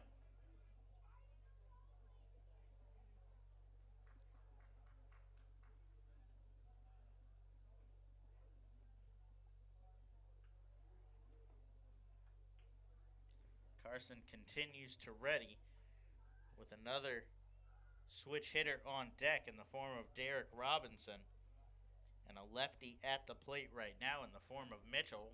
Carson, one of just 2 lefties in the Blue Crabs bullpen. Grenning comes set for the 1-1. Gives a look at the base runners. Winds and delivers. That one's rolled towards first. Snyder will eat it up there, as the runner at third will have to hold on the 3 unassisted. Grenning has 2 outs here. A little bit of confusion on the base pass there for the Revs, as Tejeda from second thought they were going. He began sprinting towards third. Burgess was holding the whole time. Snyder had the play at second. Tejeda was dead to rights, but he was more focused on Burgess at third. Didn't notice the big run off of second that Tejeda had. So the Revs have one more chance here in the top of the 6th, as Derek Robinson digs in the last hope in the inning. Robinson 1 for 2 on the game. Swinging on the first pitch, rolled towards second base. Lozada picks it up, fires to first as Grenning works magic once again and strands runners on second and third with nobody out. He picks up a fly ball and 2 ground outs. As he strands 2 more runners, the Revs score nothing on 2 hits, no errors. They leave 2 men on base. Blue Crabs looking for some much-needed insurance from Zach Wilson, Corey Vaughn, and Zach Cohn. When we come back, you're listening to the Blue Crabs Baseball Network. Hey, this is Zach Wilson, and you're listening to the Blue Crabs Baseball Network. Blue Crabs fans, the Blue Crabs are celebrating their 10th anniversary season in 2017, and they can't do it without you. Join the team all season long for special giveaways and ongoing 10-year tributes with group tickets starting at just $10. Regency Furniture Stadium's spacious and modern amenities include 16 luxury suites, an all-you-can-eat picnic pavilion with a great view overlooking left field, and the Legends Club, which can host your event of up to 160 people for a game. Call today at 301-638-9788 or visit us online at somdbluecrabs.com for more information. Blue Crabs fans, Bocelli Pizza, known for having the best pizza in town, is offering you 20% off on your order. That's right, 20% off. Just use code 779 to take advantage of this limited time offer. Bocelli offers pizzas, pastas, subs, wings, salads, and more. You can place your order for pickup or delivery online at VOCELLI pizza.com or call 301-705-5858, as well as visiting Bocelli Pizza at their Waldorf location, 11850 Park Waldorf Lane. Bocelli Pizza, delivering classic Italian quality. The Southern Maryland Blue Crabs want to congratulate Brian Barton on being named a starting outfielder on the Blue Crabs' 10-year team. Barton was originally drafted by the Los Angeles Dodgers in the 38th round of the 2000 MLB Amateur Draft. Barton made his MLB debut in 2008 with the St. Louis Cardinals and also appeared in the majors in 2009 with the Atlanta Braves. Maryland Maryland in 2011 when he hit .304 with 12 home runs and 17 stolen bases in his debut season with the team. Barton spent 4 years with the Blue Crabs, collecting 26 home runs, 146 RBIs, and 53 stolen bases while appearing in 257 games with the team. Hey, this is Britt Robertshaw, and you're listening to the Blue Crabs Baseball Network. Back inside Regency Furniture Stadium, Blue Crabs lead 1-0, heading to the bottom of the 6th inning, as I am joined by our Creative Services Coordinator, Josh Owens. Blue Crabs 1-0 lead as Zach Wilson fouled off the first pitch. No balls, 1 strike here.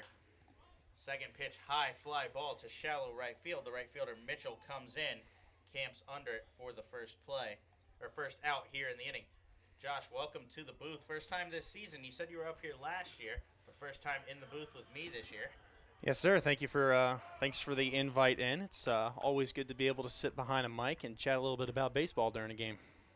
I've mentioned you as well as Courtney in multiple broadcasts. I've got to get Courtney up here. I try to end everything thanking my creative services manager, coordinator, and my general manager. So this is the infamous Josh Owens here as pitch number 1 to Corey Vaughn misses low and away. Ball 1. Well, Brandon, I've probably said it to you a couple dozen times off the mic. You do a fantastic job up here doing calling games and keeping Crustacean Nation involved, here and all over the country. I know we have viewers and listeners who tune in from all over the place. It's just fun to be a small part of it, but you do a great job up here, man. Josh taught me everything I know. He was responsible for all the upgrades that you guys have mentioned and talked about. Talked about on social media and everything like that. We're now streaming on Facebook Live that you guys all see, as well as the new Boxcast system, which allows us to have the running score line up top, everything like that, as Corey Vaughn is aboard with a 1-out walk. So, Josh, I always like to get some perspective from other people. Mm-hmm. This team is a very fun, interesting team to be around. Yeah, absolutely. Last night's walk-off win from Snyder. The Blue Crabs just trail by 1.5. We're less than a month away from the All-Star break. Mm-hmm. This is a huge series with the Revolution, a huge series going on in Sugarland between the Skeeters and the Barnstormers as well. This team could win the first half. What are your thoughts on what they've done on the field so far? Well, this is my 3rd season with the team, Brandon, and first season they won the first half division championship to clinch the playoffs and go in to the playoffs that round to play Lancaster and what would end up being a championship appearance for the team. And this team it's got about that much talent, if not more. A great set of bats. I mean, the guy at bat right now. Cone and Vaughn specifically great pickups for the team, and then having returners like Wilson and Snyder and Brown come back and be an integral part of what the team's about. It's been great on the offensive side, and then defensively, John and James have done from a pitching perspective, I should say, John and James have done an excellent job of bringing in guys either returning or from the bullpen, signing some free agents to come in that have just really done an excellent job to keep this team right at and above the 500 mark and really keep them active as we get into the tail end of the first half here. 0-2 fouled off there from Cone as he fights to stay alive. Vaughn, an excellent base runner on first. Gailey keeping an eye on him. He's already thrown over once. Blue Crabs struggled a lot last year. You mentioned coming off of a 2015 championship run. Mm-hmm. As Cone takes a big cut on a curveball here, he goes down on strikes for the second out here in the inning. But coming off a 2015 championship run, a couple of managerial change, a couple of roster changes, and really just a tough season as they finished last in the Freedom Division in both halves. Mm-hmm. They improved a little bit in the second half, but a huge roster turnover this year. They returned only 8 players from last season. So a lot of new signings. Pretty much everyone in the lineup tonight outside of Wilson and Snyder, as well as the starter Grenning, are new signings to this team. Yeah, and that's the one thing that was probably one of the biggest emphasis, I should say, as the ball goes off left field wall.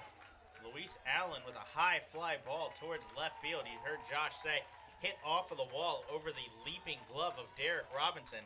That's going to bring Corey Vaughn all the way in from first. An RBI double from Luis Allen. I thought that one was going to get Yeah, out of here I for a was looking second. at it. It's all come off the bat. Thought there was a legitimate chance. This ballpark plays very interesting when it gets cold. The weather, obviously, like in any ballpark, is going to have a factor. But in this ballpark specifically, especially over by the Monster, and once you get the signs up, once it gets cold, it plays pretty big. If it was probably about 10 degrees warmer in here, that ball probably would have been gone. But it got behind that one for sure. That one hung up a little bit. Robinson looked like he might be able to handle it. Leapt at the wall. But it hit off of the top. Vaughn scores all the way from first. Blue Crabs now lead 2-0 as Patrick Palmero digs in for his third at-bat of the night. Palmero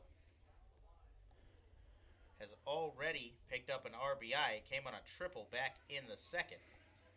Palmero's been a pretty fun signing to have with the team so far. Obviously, his family history is well documented, probably by yourself here on the broadcast, Brandon. But I don't talk about him and Vaughn's fathers as much as I could. Those two just incredible players, Rafael absolutely. Palmero and Greg Vaughn in their own right. Mhm.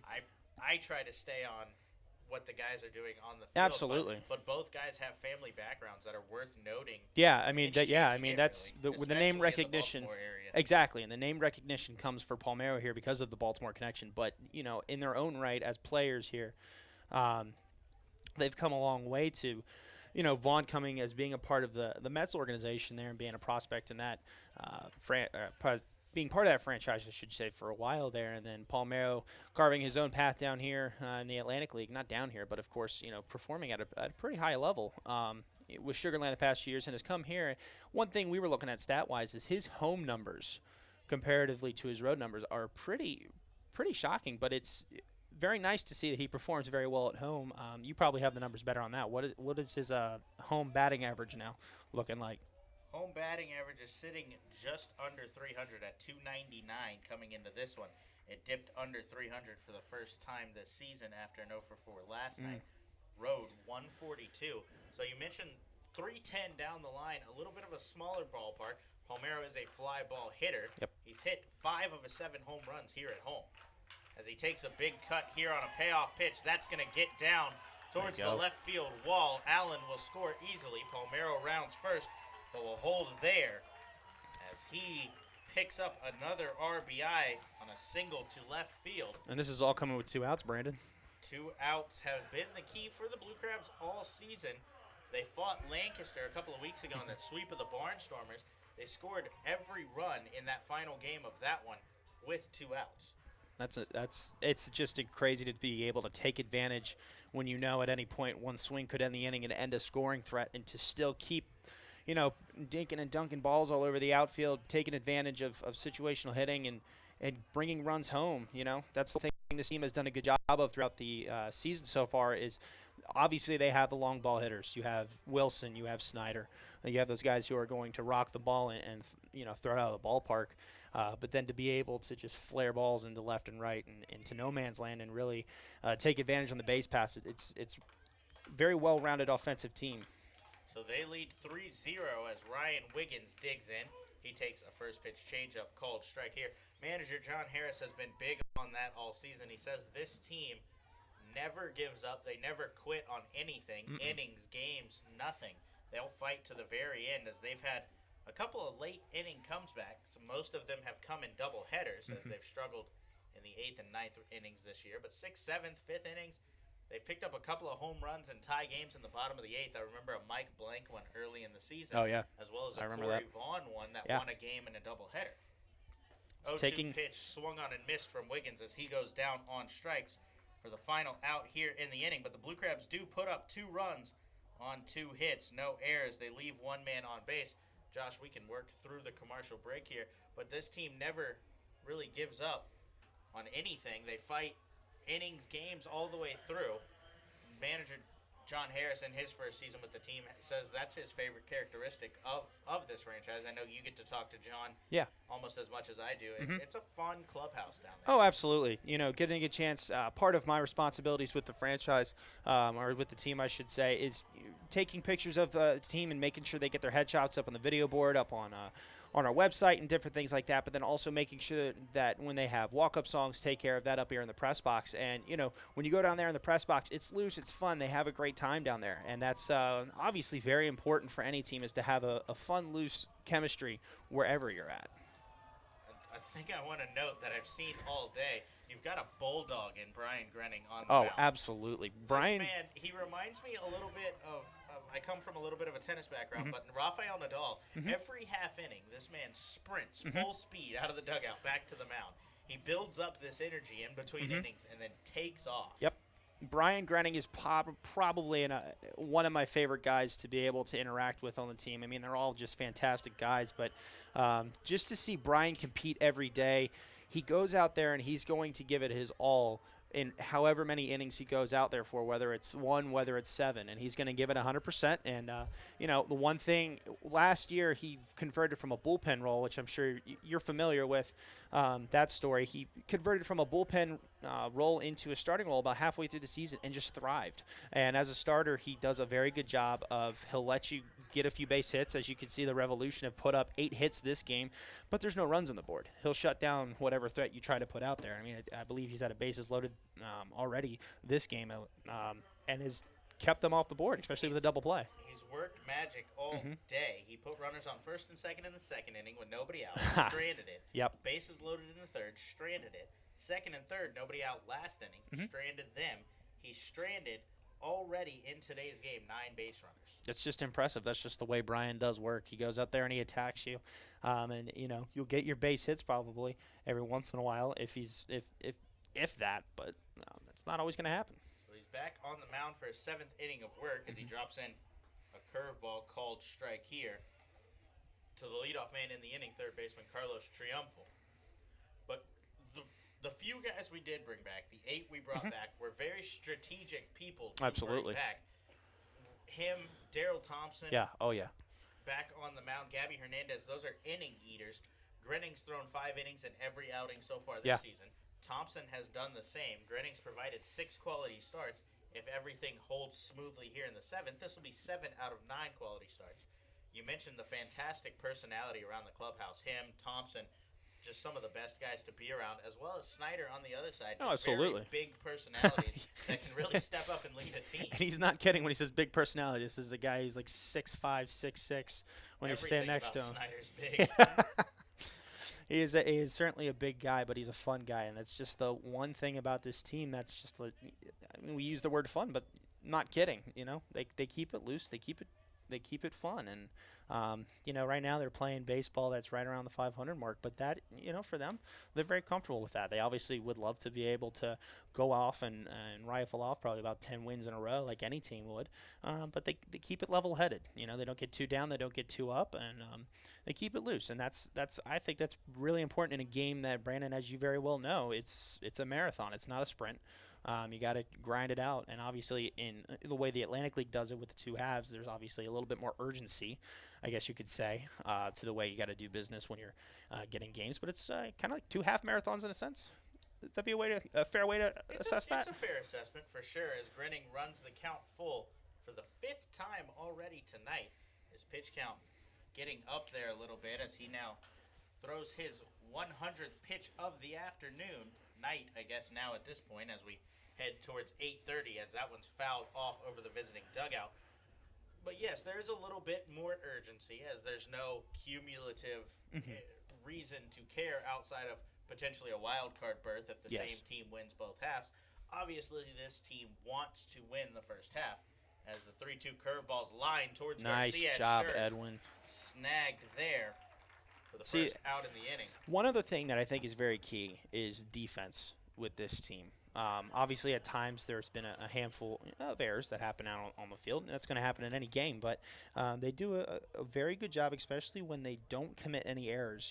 14-8 record going through the season so far when they don't commit any errors. And that's, when you go out there and they say defense wins championships. And to have an outfield defense, even as it is right now, where you have currently Palmero out and left, which I know is a little unusual, but you have Cone and Vaughn, who are both natural outfielders, and they both are very athletic, very speedy out there. And then obviously once Gary Brown, who's a hitting coach, comes back to full health, he will. The defense just goes up from there. Yeah.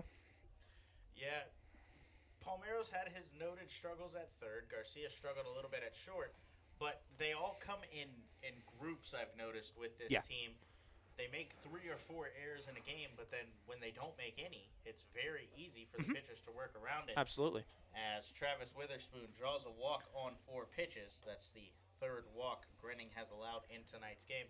But this team, they got in a little bit of a rut. They had lost 3 of their last 10 at one point, and then all of a sudden they swept Lancaster here at home. That was huge. Got on a 6-game winning streak, ended up winning 8 of 10, and have caught all the way back up in the division. They trail by just 1.5.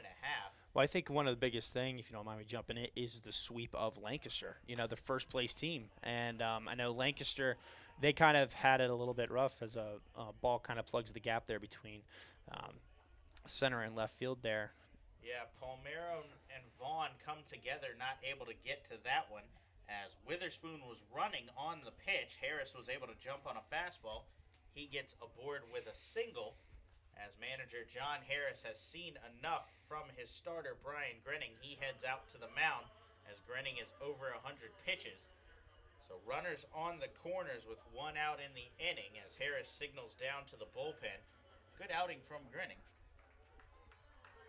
Good outing from Grinning. As he goes 6 1/3 here, the Blue Crabs will turn it over to the bullpen. It appears Jesse Beal on his way out, another big guy and big personality in that clubhouse. Absolutely, and he's been a welcome addition to the team. A guy out of Northern Virginia, was an Orioles prospect at one point, so he's definitely a guy who's been rooted in the area. Joining the likes of Daryl Thompson, as we've heard. Michael Snyder's family is obviously from the Virginia area as well. So it's nice to have guys, whose families are local, and I think that kind of helps also as they go out there and perform every day on the field. And Jesse is definitely has been a welcome addition to this bullpen. Absolutely. So to finish your point from a second ago, you were talking about that sweep of Lancaster. It really turned the season around. They went to New Britain, took 3 of 4, went to York, took 2 of 3, and have worked their way all the way back in. Well, the biggest thing is to take advantage of teams that have struggled so far this season. York, chatting about it with their broadcasters over there earlier. On paper, they're a very good team, and so is New Britain, on paper. But obviously, things just haven't panned out the way they were expecting so far this season. Just some bad luck come their way. Schedule doesn't necessarily pan out the way they wanted to. I know the league as a whole has been kind of hit with some bad weather over the past month or so. I mean, you and I, we've had our documented rains that have come this way and hit us here in Southern Maryland, which has been unfortunate. But, you just got to take it in stride. And obviously this team, this Blue Crabs team, has taken huge advantage of some teams that are struggling so far this year, and that would be specifically in this case York and New Britain. But that sweep of Lancaster really kick-started that. Absolutely. They're 5-2 on the season against York.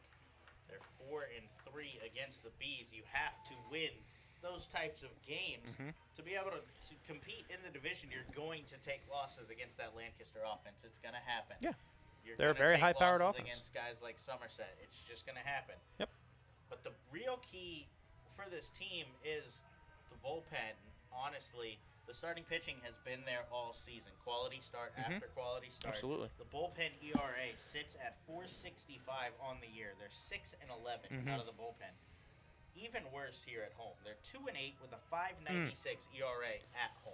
Yeah, I mean, you got to be able to throw strikes. You got to be able to limit base runners, and I think you would agree with this as much, Brandon. Recently, they've really been on the mend of locking down these innings, taking advantage of quality starts and good offensive outings from the guys who are at the dish and locking down these wins. And I think that's been a real key to keeping things going, Manager John Harris has run guys in and out of the bullpen. We've had numerous transactions trying to figure out an actual set. But I think we're finally there with Beal and Thornton rotating at the setup man, as well as Rob Carson coming in as the lefty shutdown. Absolutely, and Carson's Cody, had a Cody Epley has fantastic. been fantastic. Oh, it's all-star, absolutely. And if you get a chance, folks, you got to go out and obviously vote for your all-stars this year. Cody Epley is absolutely needs to happen. I mean, 12 for 12 on the season in saves. He's been an absolute lockdown pitcher out of the bullpen. Yeah, and he is an absolute we had gem. to get it to him. As Yeah. the runner's off from first here on the first pitch, that one's fouled back. As Franco fouls one over the Blue Crabs dugout, Harris will retreat. So Beal comes out of the bullpen. He's 2-0 with a 3.12 ERA. So he's pitched well in the setup role, but he's got a little bit of a logjam here that was created by Brian Grenning, runners on the corners with one out. Beal looking for a ground ball from Franco here. But it appears Beal's going to be the 7th inning guy, turning it over to either Thornton or Carson in the 8th inning before obviously handing it to Epley, who will shut it down. So Beal gives a check on first. Harris back in easily. I mean, you make mention of obviously the guys coming out of the bullpen. One thing that definitely helps with that is the height there. There's 6'6" for Jesse Beal. Cody Epley himself is 6'5", 6'4" for Zach Thornton. Having those tall guys who have those as a ball goes down from Wiggins down to second base, safe in is the base runner from first. Harris off on the second pitch as well. We've seen him take off both times as he's trying to avoid the double play. We saw a 4-6-3 double play work Grenning out of a jam in the 3rd inning. Yeah. But yeah, the height down there is incredible. The guys are able to get down on pitches.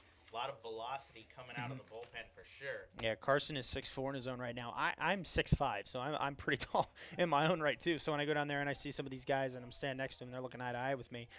I can't even begin to think what it's going to be like sitting on a, standing up on a mound and then being one of these batters have to face these guys. This is near a basketball team. Oh, You absolutely. throw in some of the hitters. You've got Snyder and Wilson on Yeah. there, 6'4" each. Yeah. And then the old catcher, Mike Blank, 6'5". Blank's moved on since then, but just lots of height. As the 2-1 pitch from Beal slapped towards left field, that's drifting towards the line. Foul ball as Franco just missed, rolling one into the corner to score 2. That would have been incredible if he had, if that had stayed fair. That would have definitely scored both base runners just off the way. It was a flare right off the bat. This is a big at-bat here. I know we're going back and forth having fun talking about the clubhouse, Absolutely. but this is a huge part of the game here. Blue Crabs lead 3-0, but they have runners on second and third, the Revs do, trying to get back in this one. Grenning had to be lifted from the game. Jesse Beal looking to strand 2 inherited runners. He comes set for the 2-2 pitch here to the number 3 hitter in the Revs lineup. That one's rolled towards short. Garcia picks it up, fires to first for the out. Smart play. Very smart play, keeping the infield back there. Manager John Harris has done a fantastic job all year with managing games. His bullpen has let him down a little bit, but that's not necessarily his fault. That's you trust your guys to go out there and get the job done. But there was no reason to look home or anything like that in that situation. You have a 3-run lead. All you have to do is keep guys off the base paths. Harris advanced to third, but he just would bring it to a 1-run game. Right. Yeah, exactly. And I mean, at that point, I think for Beal, the biggest thing is to avoid the long ball. I mean, coming up to the plate here, representing the tying run is Michael Burgess. So obviously, Burgess homered last night. So Yeah. you definitely want to avoid the long ball as the infield shifts again on the powerful first baseman. yeah, keeping limiting guys off the base pass. That's the one thing I know John's been stressing so much, and I know in your conversations with him, he has reflected as much. The walks are what has killed this bullpen all season. He hates the walks. They've walked 53 batters in 124 innings. That's one pretty much every 2 innings. Yeah. You can't handle that out of the bullpen. The good news, they strike out a lot of people. Yeah. They're averaging almost a strikeout an inning. So It's pretty good. I mean, obviously you want to limit the runs, but being able to have guys who can go out there and redeem themselves in a sense with strikeouts, I guess. Obviously, if you get a base runner on, you kind of would rather have a ground ball to try and get yourself a double play to get yourself out of a jam, which I know Grenning drew a few up tonight. Helped his defense out and let his defense do work. I mean, John has made mention before of also, he doesn't want to necessarily have to manage games until the later innings. Just let his guys go out there, do their job, do their work, and Edwin in that situation get a ground ball, foul ball. Ooh, that looks might close. hold fair. Palmero drifting over will make the catch. Good play. Just inside fair territory. A good play on the run there for not an everyday left fielder. Yeah. But Beal comes in. and strands a runner on third. He allows just one of the inherited runs to score. They put up one run on one hit, no errors, and leave one man on base. So we'll be back with the bottom of the 7th. Blue Crabs looking for some more insurance. They'll send up the top of their lineup when we return. You're listening to the Blue Crabs Baseball Network. Hey fans, be sure to join us every Thursday home game for Foster's Grill Wings and Beer Night. For just $30, you can enjoy a ticket to the game, as well as 2 hours of all-you-can-eat Foster's Wings and all-you-can-drink beer. The event takes place every Thursday home game throughout the season from 6 p.m. to 8 p.m. in our Legends Club. For more information on this or any other exciting offers throughout the season, please visit our website at somdbluecrabs.com or call us at 301-638-9788. What's better than watching a Blue Crabs baseball game? Staying after to watch a classic film for free. After every Friday home game, the Blue Crabs will show a select film on the big board, and fans are invited to stick around, pack a blanket, grab some popcorn, and enjoy. Every week is a different movie, so come out each week to see what's showing. For more information on this or any of our exciting events throughout the season, please visit our website at somdbluecrabs.com, or you can call us at 301-638-9788. Dr. Milu and the courteous and professional staff at Cancer and Blood Disorders Treatment Center in Waldorf want you to know that for cases of cancer and blood disorders such as anemia, leukemia, and lymphoma, you don't have to travel all the way to D.C. or Baltimore to get high-quality, compassionate care close to home. Established in 1995, Cancer and Blood Disorders Treatment Center offers expertise, experience, and the highest standards needed for successful treatment of cancer and blood disorders. Dr. Milu is excited to be a part of the Blue Crabs family as the new sponsor of the Silver Sluggers program and games for the 2017 season. For more information or to schedule a consultation, call 301-638-1007 or visit cancerandblooddisorderscenter.com. Hey, this is Sam Runyon, and you're listening to the Blue Crabs Baseball Network.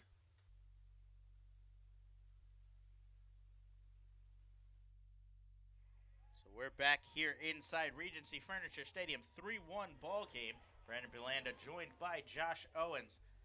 Josh, good Yes, game sir. so far. Blue Crabs Absolutely. put 2 up in the bottom of the 6th on a double from Luis Allen. He scored on a Palmero single. So they lead 3-1 as the Revs have turned to the bullpen here to face the top of the lineup. Jose Lozada will lead off against the new pitcher for York. It'll be number 31, Joe Van Meter. Former Blue Crab joined the team last year towards the latter half of the season for the 2016 season. Van Meter, of course, coming out of the bullpen.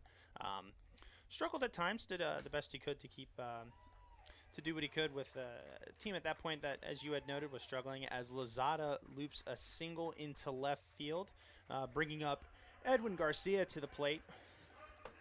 Garcia, 1 for 3 on the night. Lozada goes to 2 for 3.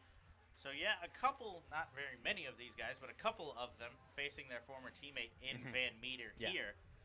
But, yeah, we mentioned that earlier. Team relatively struggled on the season, but there were some bright spots. Yeah, the man absolutely. on deck was one of the big ones. Absolutely. In Michael Snyder. Yeah, Mike Snyder would go on to be an All-Star last year, starting first baseman in the Atlantic League All-Star game in Lancaster last year. Obviously, a fantastic experience behind his starting pitcher for the Freedom Division that year, Brian Burris, in Lancaster for that All-Star game. So it was kind of fun to go up there. I was able to go and enjoy that as Van Meter throws over to first to check on Lozada.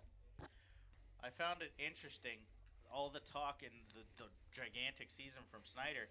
That's actually the first walk-off that Snyder has put, and the first walk-off from the Snyder family. I mentioned Brandon earlier, as Lozada's off from first on the first pitch. He's aboard safely at second with a stolen base. The pitch missed inside to Garcia, so Lozada advances into scoring position as the Blue Crabs look for a little more insurance here in the bottom of the 7th. So, yeah, we mentioned Brandon earlier a little bit, played with the Blue Crabs in that 2015 season.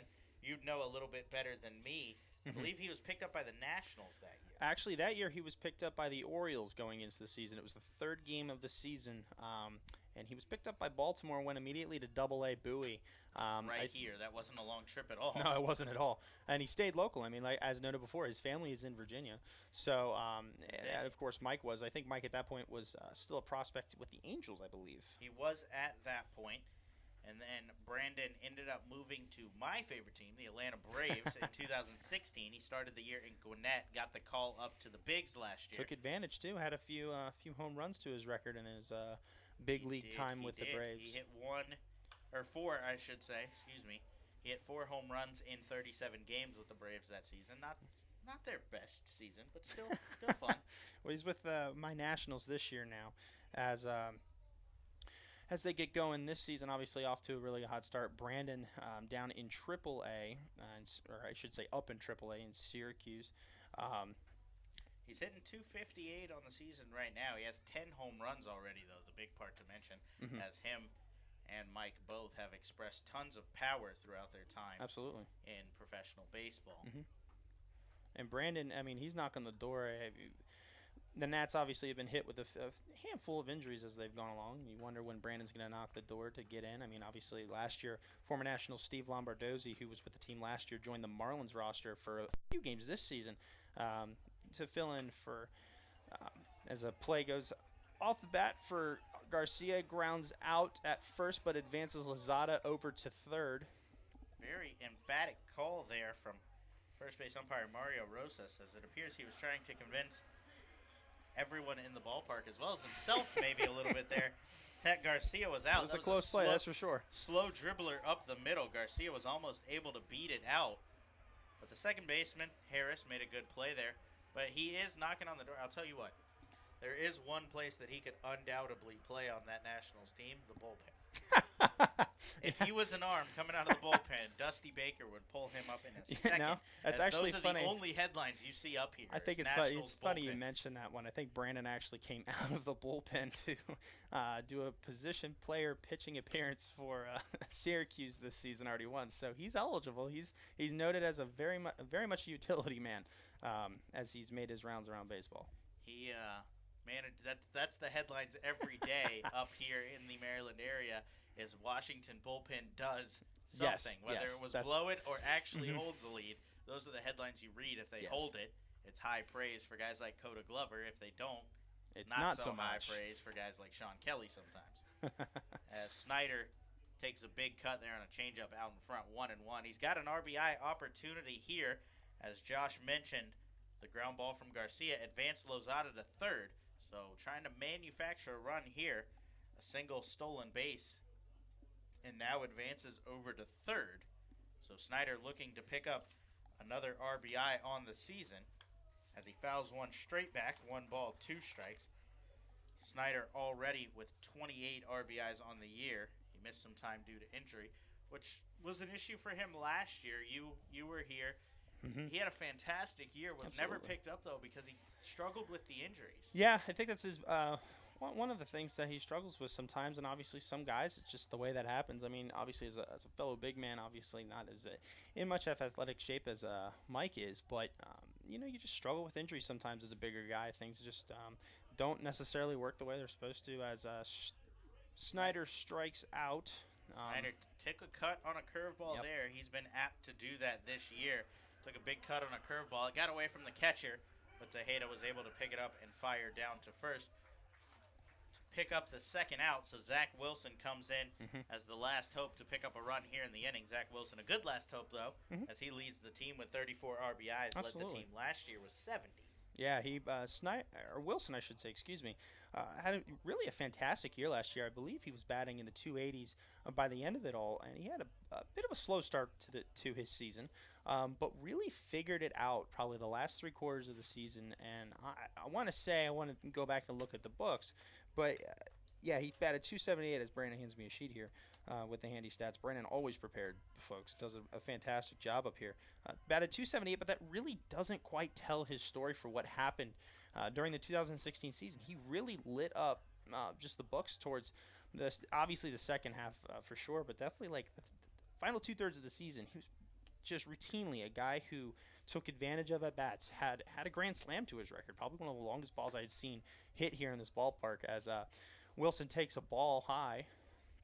Count even 1-1 here with 2 outs. Wilson has 2 grand slams on the record already this year. They came within a 3-day span, actually. One on the road against Bridgeport, and then one here at home.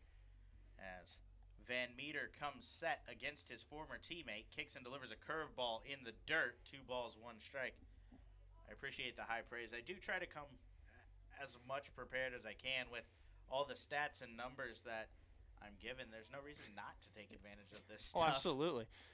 Yeah, I mean, as obviously the tools of the trade for a broadcaster is to make sure you're as prepared as you can be. You got to have do your homework, and Brandon works tirelessly, sometimes fairly late in the evening, as waiting to put up recaps with him late at night while we can get you fans. The recaps while the Blue Crabs are out on the road. Brandon works very hard to make sure that obviously his stats are accurate and correct up here in the booth, but then obviously at home when the Blue Crabs are out on the road, making sure that he tells a good story, and he does a fantastic job of it. You've done well so far this year, sir. Thank you. I appreciate that coming from the director of the creative services here. You oversee everything I do as Wilson prepares for the 2-2 pitch with 2 outs. Rolled back up the middle right at Van Meter. He handles it, walks over to first, the underhand toss in time for the 1-3 putout. As Josh, thank you for joining me in the booth for the first time this year. Your final day with the team coming up on Friday. So I'm excited you were able to join me finally and have some conversations about baseball and Absolutely, stuff that we've done off air all the time. Yeah, absolutely. Thank you so much, Brandon, and thank you so much, everybody at home, for supporting the team and keeping us going. It's been a lot of fun this year so far. We got a lot more fun to go, so be sure to get your tickets as soon as you can. SOMDBlueCrabs.com, always lots of fun promotions going up. And then when you can't get a chance to come out, enjoy Brandon's broadcast every night. So Blue Crabs lead 3-1 heading to the 8th inning. When we come back, you're listening to the Blue Crabs Baseball Network. Hey, this is Ryan Wiggins, and you're listening to the Blue Crabs Baseball Network. Washington sports fans, get ready because August 18th is Washington Sports Night with the Blue Crabs. Friday, August 18th, the Blue Crabs will welcome Screech from the Washington Nationals and Gee Whiz from the Washington Wizards to Regency Furniture Stadium for a night of mascot fun with our very own Pinch. For more information on this or any other exciting events throughout the season, visit SOMDBlueCrabs.com or call 301-638-9788. Blue Crabs fans, Paint the Park Pink returns to Regency Furniture Stadium on June 17th as the Blue Crabs take on the New Britain Bees. Be sure to come out and support the University of Maryland Charles Regional Medical Center as they aim to raise awareness for breast cancer. The Blue Crabs will host a post-game jersey auction with all proceeds returning to UMC RMC. For more information on this or any other exciting events throughout the season, please visit our website at SOMDBlueCrabs.com or you can call us at 301-638-9788. Make sure you get Dad out to the ballpark on June 18th to celebrate Father's Day as the Blue Crabs finish their series against the New Britain Bees. All fathers will have a chance post-game to participate in the Blue Crabs remote control dig for a chance to win a TV prize package. For more information, please visit our website at SOMDBlueCrabs.com or you can call us at 301-638-9788.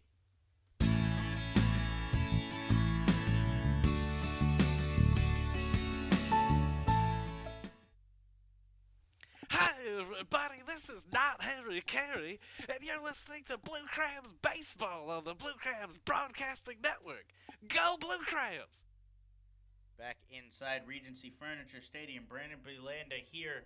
3-1 lead, Southern Maryland, as we head towards the top of the 8th inning. The Blue Crabs turn to the setup man, Zach Thornton, as his first pitch, a slider swung on high fly ball to left field.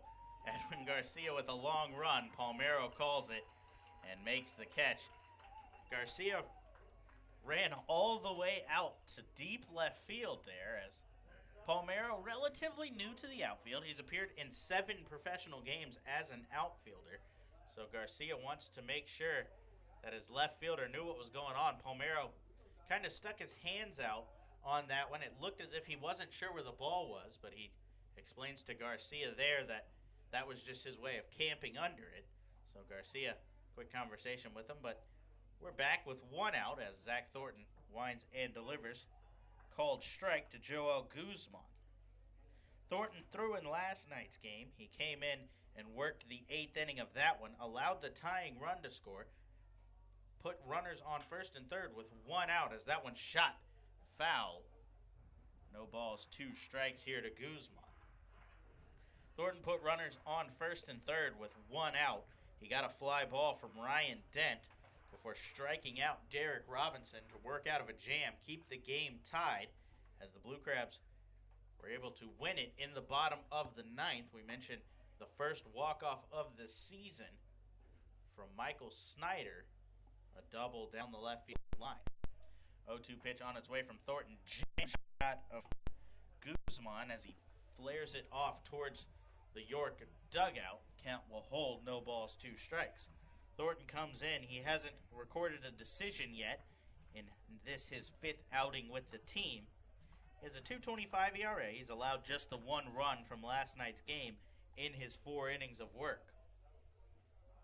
He comes set for the 0-2, kicks and delivers. That one shot towards the left field gap as that's going to get down. Vaughn hustles to get behind it and cuts it off as a big turn around first, but Guzman will drift back in safely. Again, a big thank you to my creative services director, Josh Owens, who joined me for the past couple of innings. Josh is moving on Friday. He got an offer with a new organization. He'll be heading out on Friday as his last day.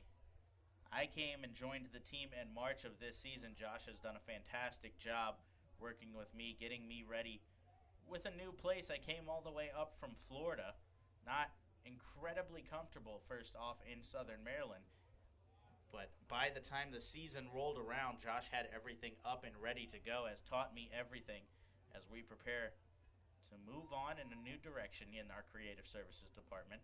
I will be remaining, but Josh has done a fantastic job preparing me for what's to come in the next couple of weeks. So runner on first, 1 out as Thornton throws across a 1-0 curveball called strike to Jared Mitchell. So a big thank you to Josh for everything he's done and will continue to do for me in this Blue Crabs organization in his time with the team. 1-1 curveball comes inside, backing Mitchell up. 2 balls, 1 strike here. Mitchell comes in 0 for 3 on the night. He struck out looking in his first at-bat before grounding out to first, back-to-back at-bats so far. 2-1 foul tip straight back, held on to by Wiggins. The count will run to 2-2. Guzman at first after his single earlier in the inning. Not much of a stolen base threat, Guzman. He's yet to steal on this season. Thornton comes set, count even at 2-2. Kicks and delivers, sinker that tails off the plate away. Thornton features his sinker most of the time. He mixes in a straight changeup as well as a curveball.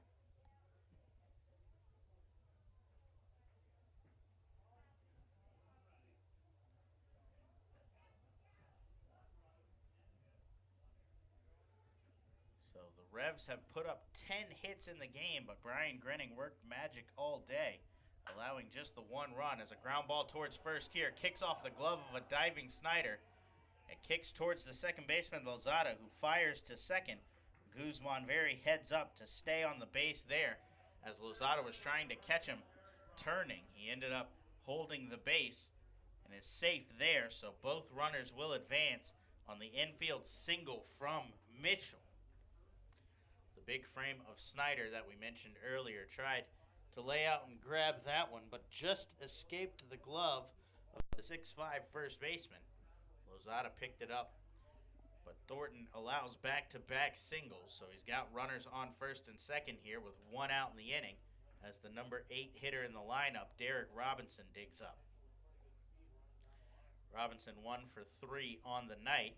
He singled back in the 4th inning as a curveball misses off the plate away. 1 ball, no strikes. Robinson was forced out on a fielder's choice by Trionfel, who waits on deck in that inning. Guzman on second, Mitchell on first as Thornton comes set for the 1-0, kicks and delivers, sinker off the plate away, 2 balls, no strikes. Cody Epley awaits in the bullpen. He's yet to begin getting up and stretching as manager John Harris doesn't like his guys towards the back of his bullpen to throw more than one inning at a time. We see that from Beal, Carson, Thornton, and Epley. As the 2-0 called strike over the outside corner, 2 balls, 1 strike here. So this is Thornton's jam to work out of, as Epley will get the 9th should the score hold where it is. The righty Thornton comes set, 2 balls, 1 strike, delivers a sinker, just misses inside, as that one almost came back. His sinker tails back away from left-handed batters in towards the righty, as well as obviously down via the name sinker. So 3 balls, 1 strike here. As he kicks and delivers, sinker rolled towards short. Garcia picks it up, fires to second. Lozada not able to get the turn, as Guzman will advance to third. Robinson's aboard with the fielder's choice, the 6-4 putout. Lozada had Mitchell bearing down on him at second, wasn't able to get a clean transition on to first. So that'll bring up Carlos Triunfel, who will now serve as the go-ahead run in tonight's game, tying run in the form of the Seatser Derek Robinson on first. The outfield shifts back in a no-doubles defense, hoping to avoid letting Robinson flash the wheels.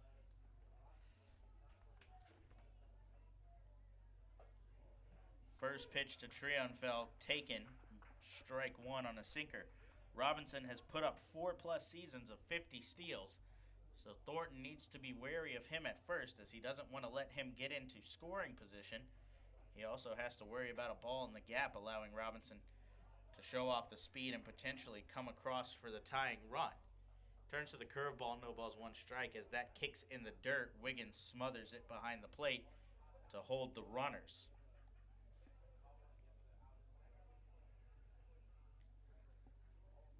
Runners on the corners here with 2 outs, as Zach Thornton looks to hold this game where it is. He comes set for the 1-1 pitch to Triunfel, turns to the curveball. That one misses low and away, 2 balls, 1 strike. Thornton hadn't pitched in 2017 professionally before joining the Blue Crabs.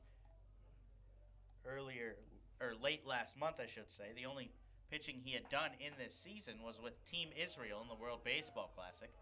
He picked up 2 holds in the WBC, mixed in a win in there as well in the round 2 victory for Team Israel over Team Cuba. Sinker missed outside, bringing the count to 3-1. As Triunfel digs back into the box, Thornton comes set, kicks and delivers. That one's shot foul over the visiting dugout on the first base side. Runs the count full. So Brian Grinning finished the afternoon. He threw 6.1 innings, gave up 9 hits, 1 run. Jesse Beal took over from there. He gave up 1 hit, stranded one of the 2 inherited runners that he had to deal with, as he came in with Alonzo Harris at first and Witherspoon at third. Witherspoon was able to score, but Harris was stranded at third as Triunfel calls time and steps out here.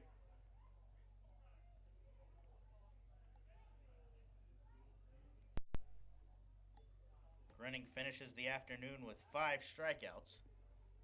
Just the 1 run allowed, so another quality start to add to the docket, as the runner's off from first on the 2-strike pitch, but fouled off, as Robinson will be running here with full count and 2 outs. So Grinning now has 7 quality starts in 9 outings this season. We mentioned Robinson's speed. Now that the count's full and he'll be running, a ball in the gap would score the left fielder for the Revs easily. He's the tying run at first as Thornton comes set, winds, Robinson off. This one shot towards right field. Cone drifting to his right, makes the catch as Thornton works out of a jam. He gets a fly ball from Triunfel to strand runners on first and third. He gives up no runs on 2 hits. No errors, leaves 2 men on base. Blue Crabs looking for some insurance for the closer Cody Epley in the bottom of the 8th when we come back. You're listening to the Blue Crabs Baseball Network.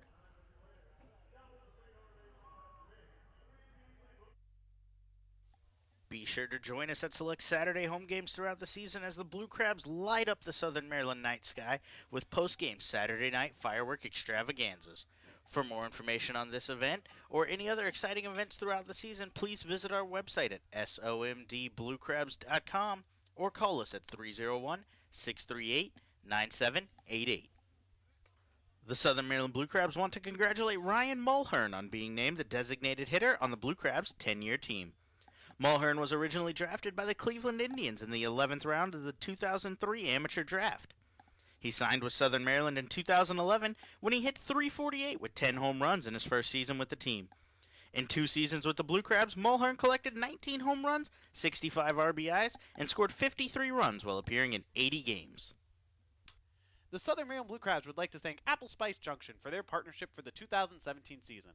Be sure to check out Apple Spice's unique box delivery services, with breakfast offerings ranging from pastries and fruit to gourmet eggs and seasoned potatoes. Or you can check out Apple Spice for lunch, with sandwiches featuring freshly baked bread, fine meats, cheeses, and crisp veggies. Or you can try one of their homemade soups, healthy salad, or freshly baked treats. Ask how they can cater your next event. For more information, you can visit them online at www.applespice.com or visit their location at 6750 Crane Highway, located in La Plata.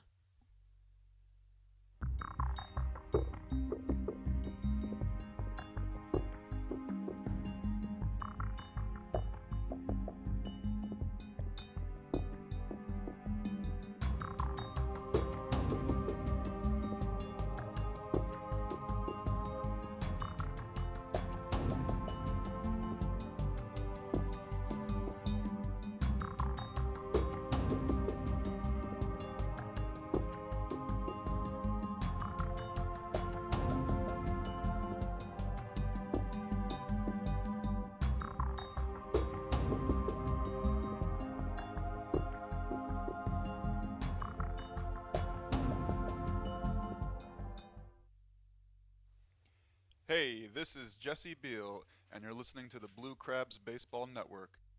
Back inside Regency Furniture Stadium, as the Revs turn to the bullpen once again, it'll be the right-hander Houghton Buchanan. Buchanan delivers a first pitch fastball to Corey Vaughn, fouled off. No balls, 1 strike to the Blue Crabs center fielder. Buchanan comes on after a scoreless 7th inning from Joe Van Meter. Van Meter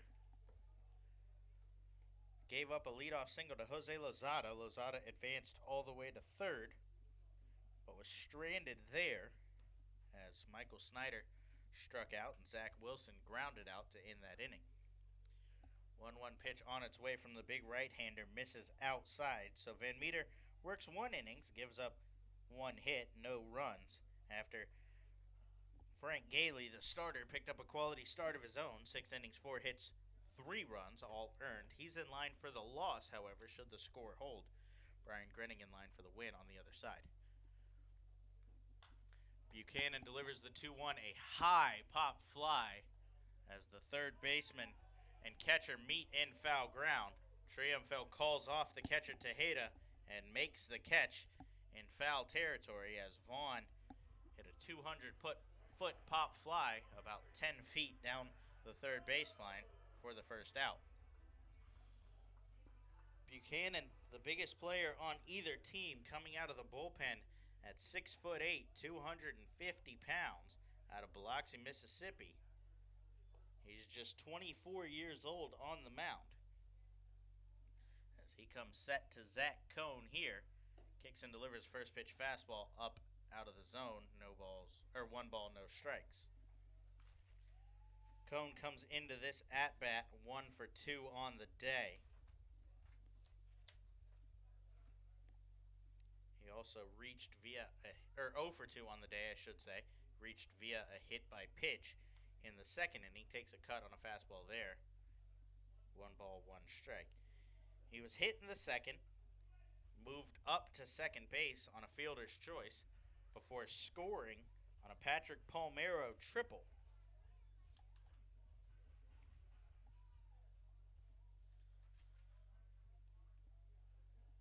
Time called at the plate as Cohn steps out again before the 1-1 pitch from Buchanan.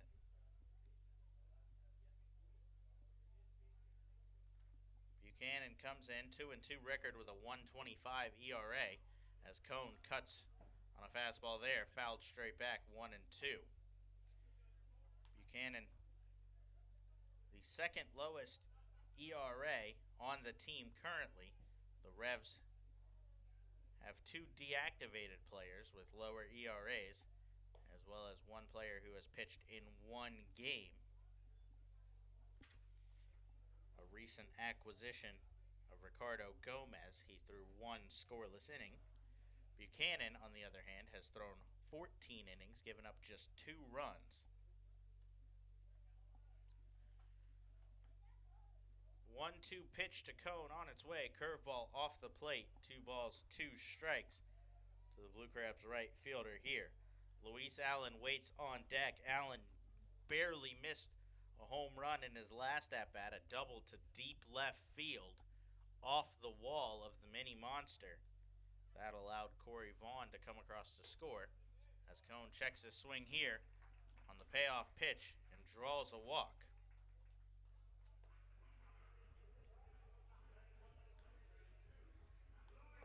Allen was able to score on the following play when Patrick Palmero picked up a single for his second RBI of the night. So Palmero steps into the on-deck circle as Allen digs into the box. He's 1 for 3. We mentioned the double, an RBI and a run scored.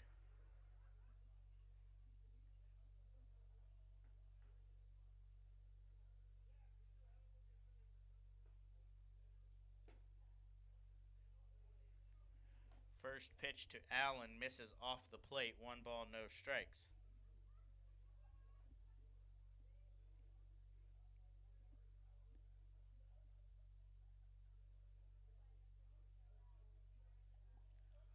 The 1-0 runner off from first. That one's dribbled towards the right side. The second baseman was covering the base as Allen is aboard with an infield single.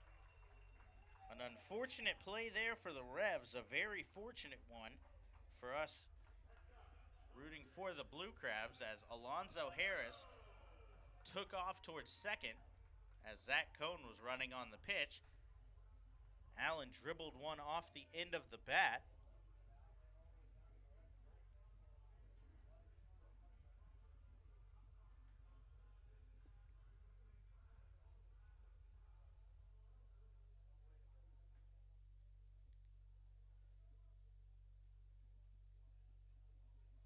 So 2 on, 1 out as Patrick Palmero digs in, looking for another RBI here. A high fly ball to shallow center field. Witherspoon, Harris, and Mitchell come together. Harris makes the play for the second out in the inning as Palmero goes down with a pop-up to deep second. So Allen got aboard on the hit off the end of his bat towards second. Zach Cone aboard with a walk is at second. Last chance to add some insurance for closer Cody Epley, who awaits in the pen, is Ryan Wiggins. Wiggins batting 9th in the lineup. He's 0 for 3 tonight. Has struck out twice already. Buchanan comes set, gives a look at Cone, delivers a first pitch curveball low in the dirt. 1 ball, no strikes. Was smothered behind the plate by Tejeda, who did a good job to hold the runners where they are. Cody Epley awaits in the bullpen as he's warming up right now. Epley 12 for 12 in save opportunities for the Blue Crabs. He picked up the win in last night's game as the 1-0 fastball called strike, 1-1. Epley worked a scoreless 9th inning, a little bit of a threat as he allowed 2 runners with 1 out in the inning, but was able to work around the jam. And when the Blue Crabs walked it off on a Michael Snyder's double down the line, Epley was the pitcher of record and picked up his first win of the season. 1-1 fastball from Buchanan misses off the plate away. 2 balls, 1 strike to the Blue Crabs catcher.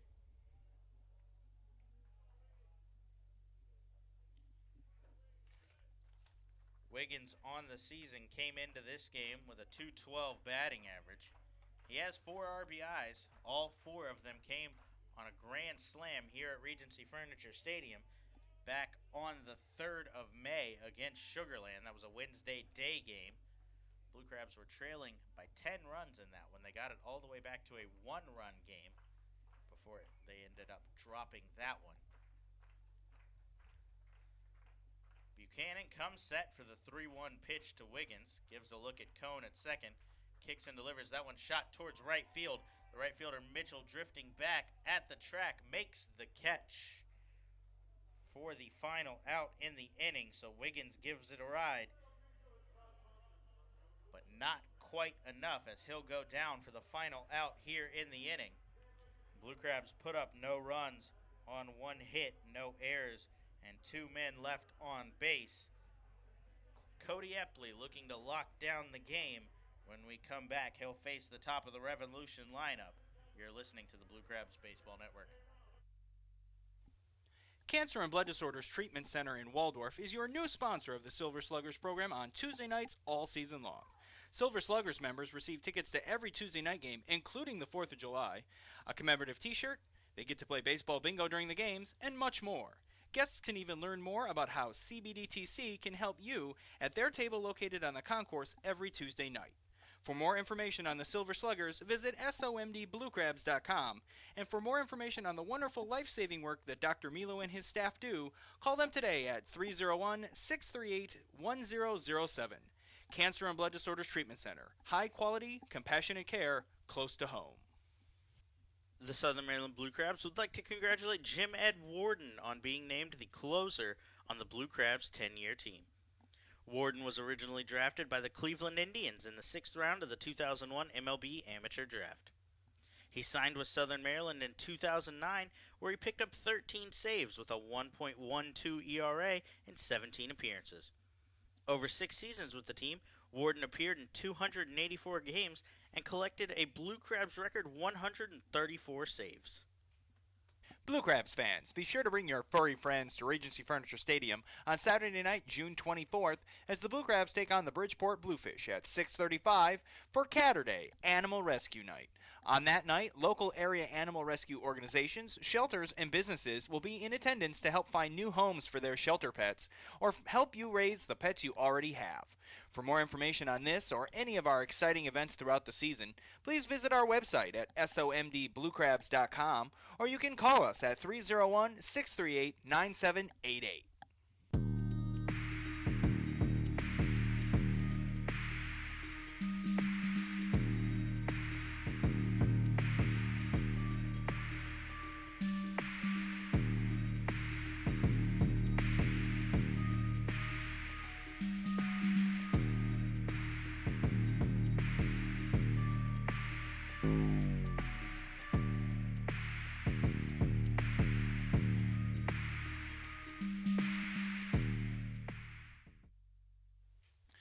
Hey, this is Cody Epley, and you're listening to Blue Crabs Baseball Network.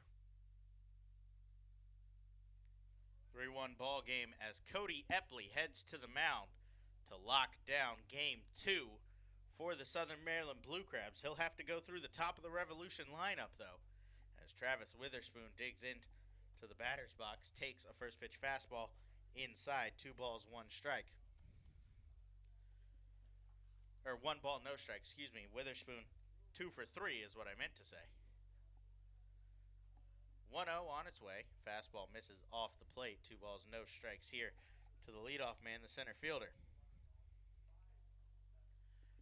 Epley worked in last night's game. We mentioned he picked up the win, working a scoreless 9th inning. He gave up 2 hits to Jared Mitchell and Carlos Triunfo, but worked around those.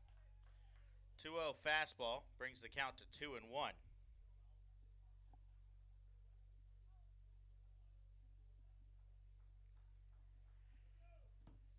Epley comes set, works out of the stretch. 2-1 fastball, swung on and missed, 2-2. Epley 1-2 on the season with a 1.83 ERA. He's 12 for 12 in save opportunities. He's picked up 12 of the 13 saves for the Blue Crabs. The only other one picked up by Sam Runyon. That came in Game 1 of a doubleheader. Or 2 of a doubleheader, Epley worked in Game 1. 2-2 slider drifts off the plate away. 3 balls, 2 strikes as Ryan Wiggins slid over to stop that one. Epley has the lowest ERA on the team out of the bullpen. He's allowed just 4 runs. As the 3-2 pitch on its way, ground ball towards third. Luis Allen backhands it. Strong throw to first. Snyder picks it to save the error and pick up out number 1. Allen with a tip of the cap to his first baseman as Snyder snagged that one for the first out. A great play from Snyder at first. He knew he would have to step up big as Allen was deep behind third. Again, not a normal third baseman. He's the everyday catcher for Southern Maryland. He gave that throw to first everything he had. A little bit short as Snyder backhand stabbed it. So Epley has 1 out as Alonzo Harris digs into the right-handed batter's box for his 5th at-bat. He's 1 for 4 on the night. Epley working from the stretch comes set and delivers first pitch fastball called strike 1. Epley's allowed 1 run against the Revolution on the season. He's worked 3 innings against the Revs already as a slider here swung on, rolled down the line. Count goes to 0-2 on Harris. Harris served as the DH last night. He's moved to second today. We've also seen him play the outfield. The 1 run Epley allowed came in a save opportunity. He came into a 5-2 game. The last game Grinning pitched actually against York. That was in York. It was 5-2. Epley allowed 1 run on 1 hit and 1 walk in that one. Gave up the 1 run but picked up the save in a 5-3 final score. 0-2 missed. 1 ball, 2 strikes here.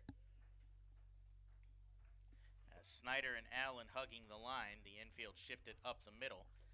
The 1-2 changeup goes in the dirt. 2 balls, 2 strikes here from Epley. Epley throws from a 3/4 slot. He works a 2-seam fastball most of the time. Features a devastating slider that can buckle the knees of any hitter or tail off the plate. That's the way he prefers to use it, tailing away from righties, get them swinging out of the zone.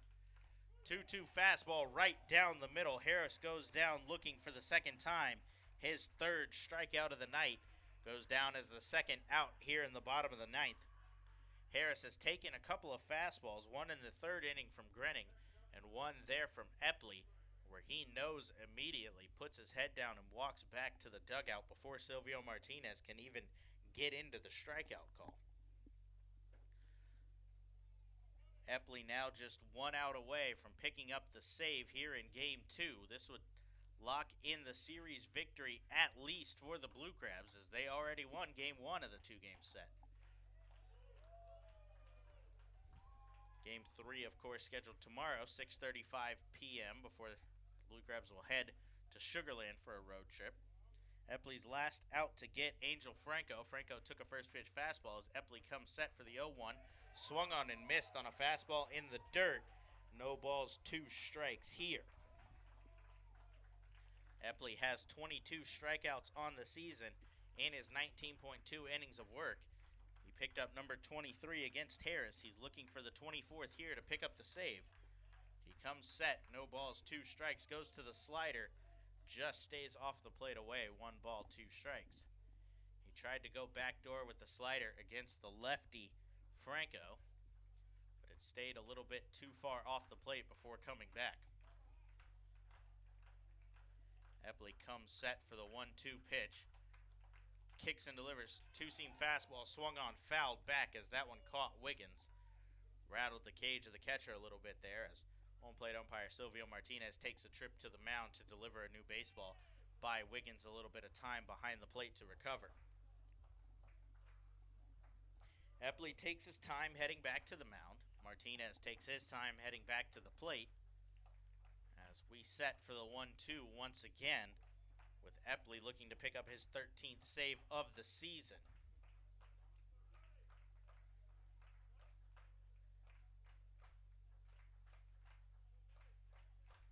Epley winds and delivers 1-2. That one's rolled towards second. Lozada charges, picks it up, flips on to first as Epley works a 1-2-3 bottom of the inning. Final score, Southern Maryland 3, York Revolution 1. The Blue Crabs pick up the victory here in Game 2 behind a great outing from their starter, Brian Grenning. Grenning throws 6.1 innings. He gives up 9 hits, 1 run, struck out 5. He'll be credited with the win. That moves him to 3-1 on the season. He outdueled Frank Gailey on the other side. Gailey, a quality start of his own. 6 innings, 4 hits, 3 runs for the lefty from York. He'll get the loss in this one as he drops to 5-4 on the season.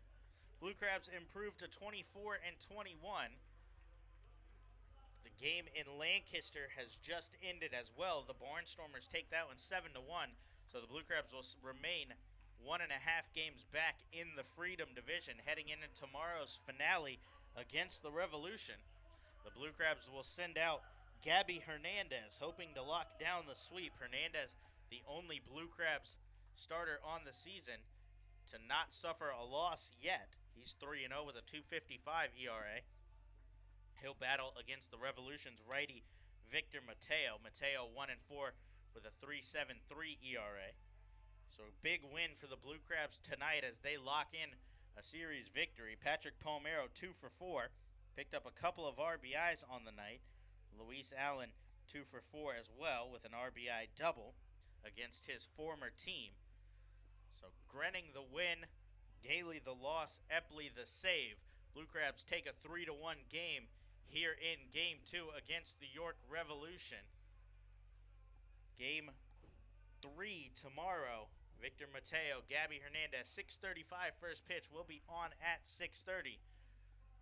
So for my creative services director, Josh Owens, who you guys heard earlier, again, want to thank Josh for everything he's done. For him and my general manager, Courtney Knischel, I'm Brandon Bulanda. Blue Crabs win. Good night from Waldorf, Maryland.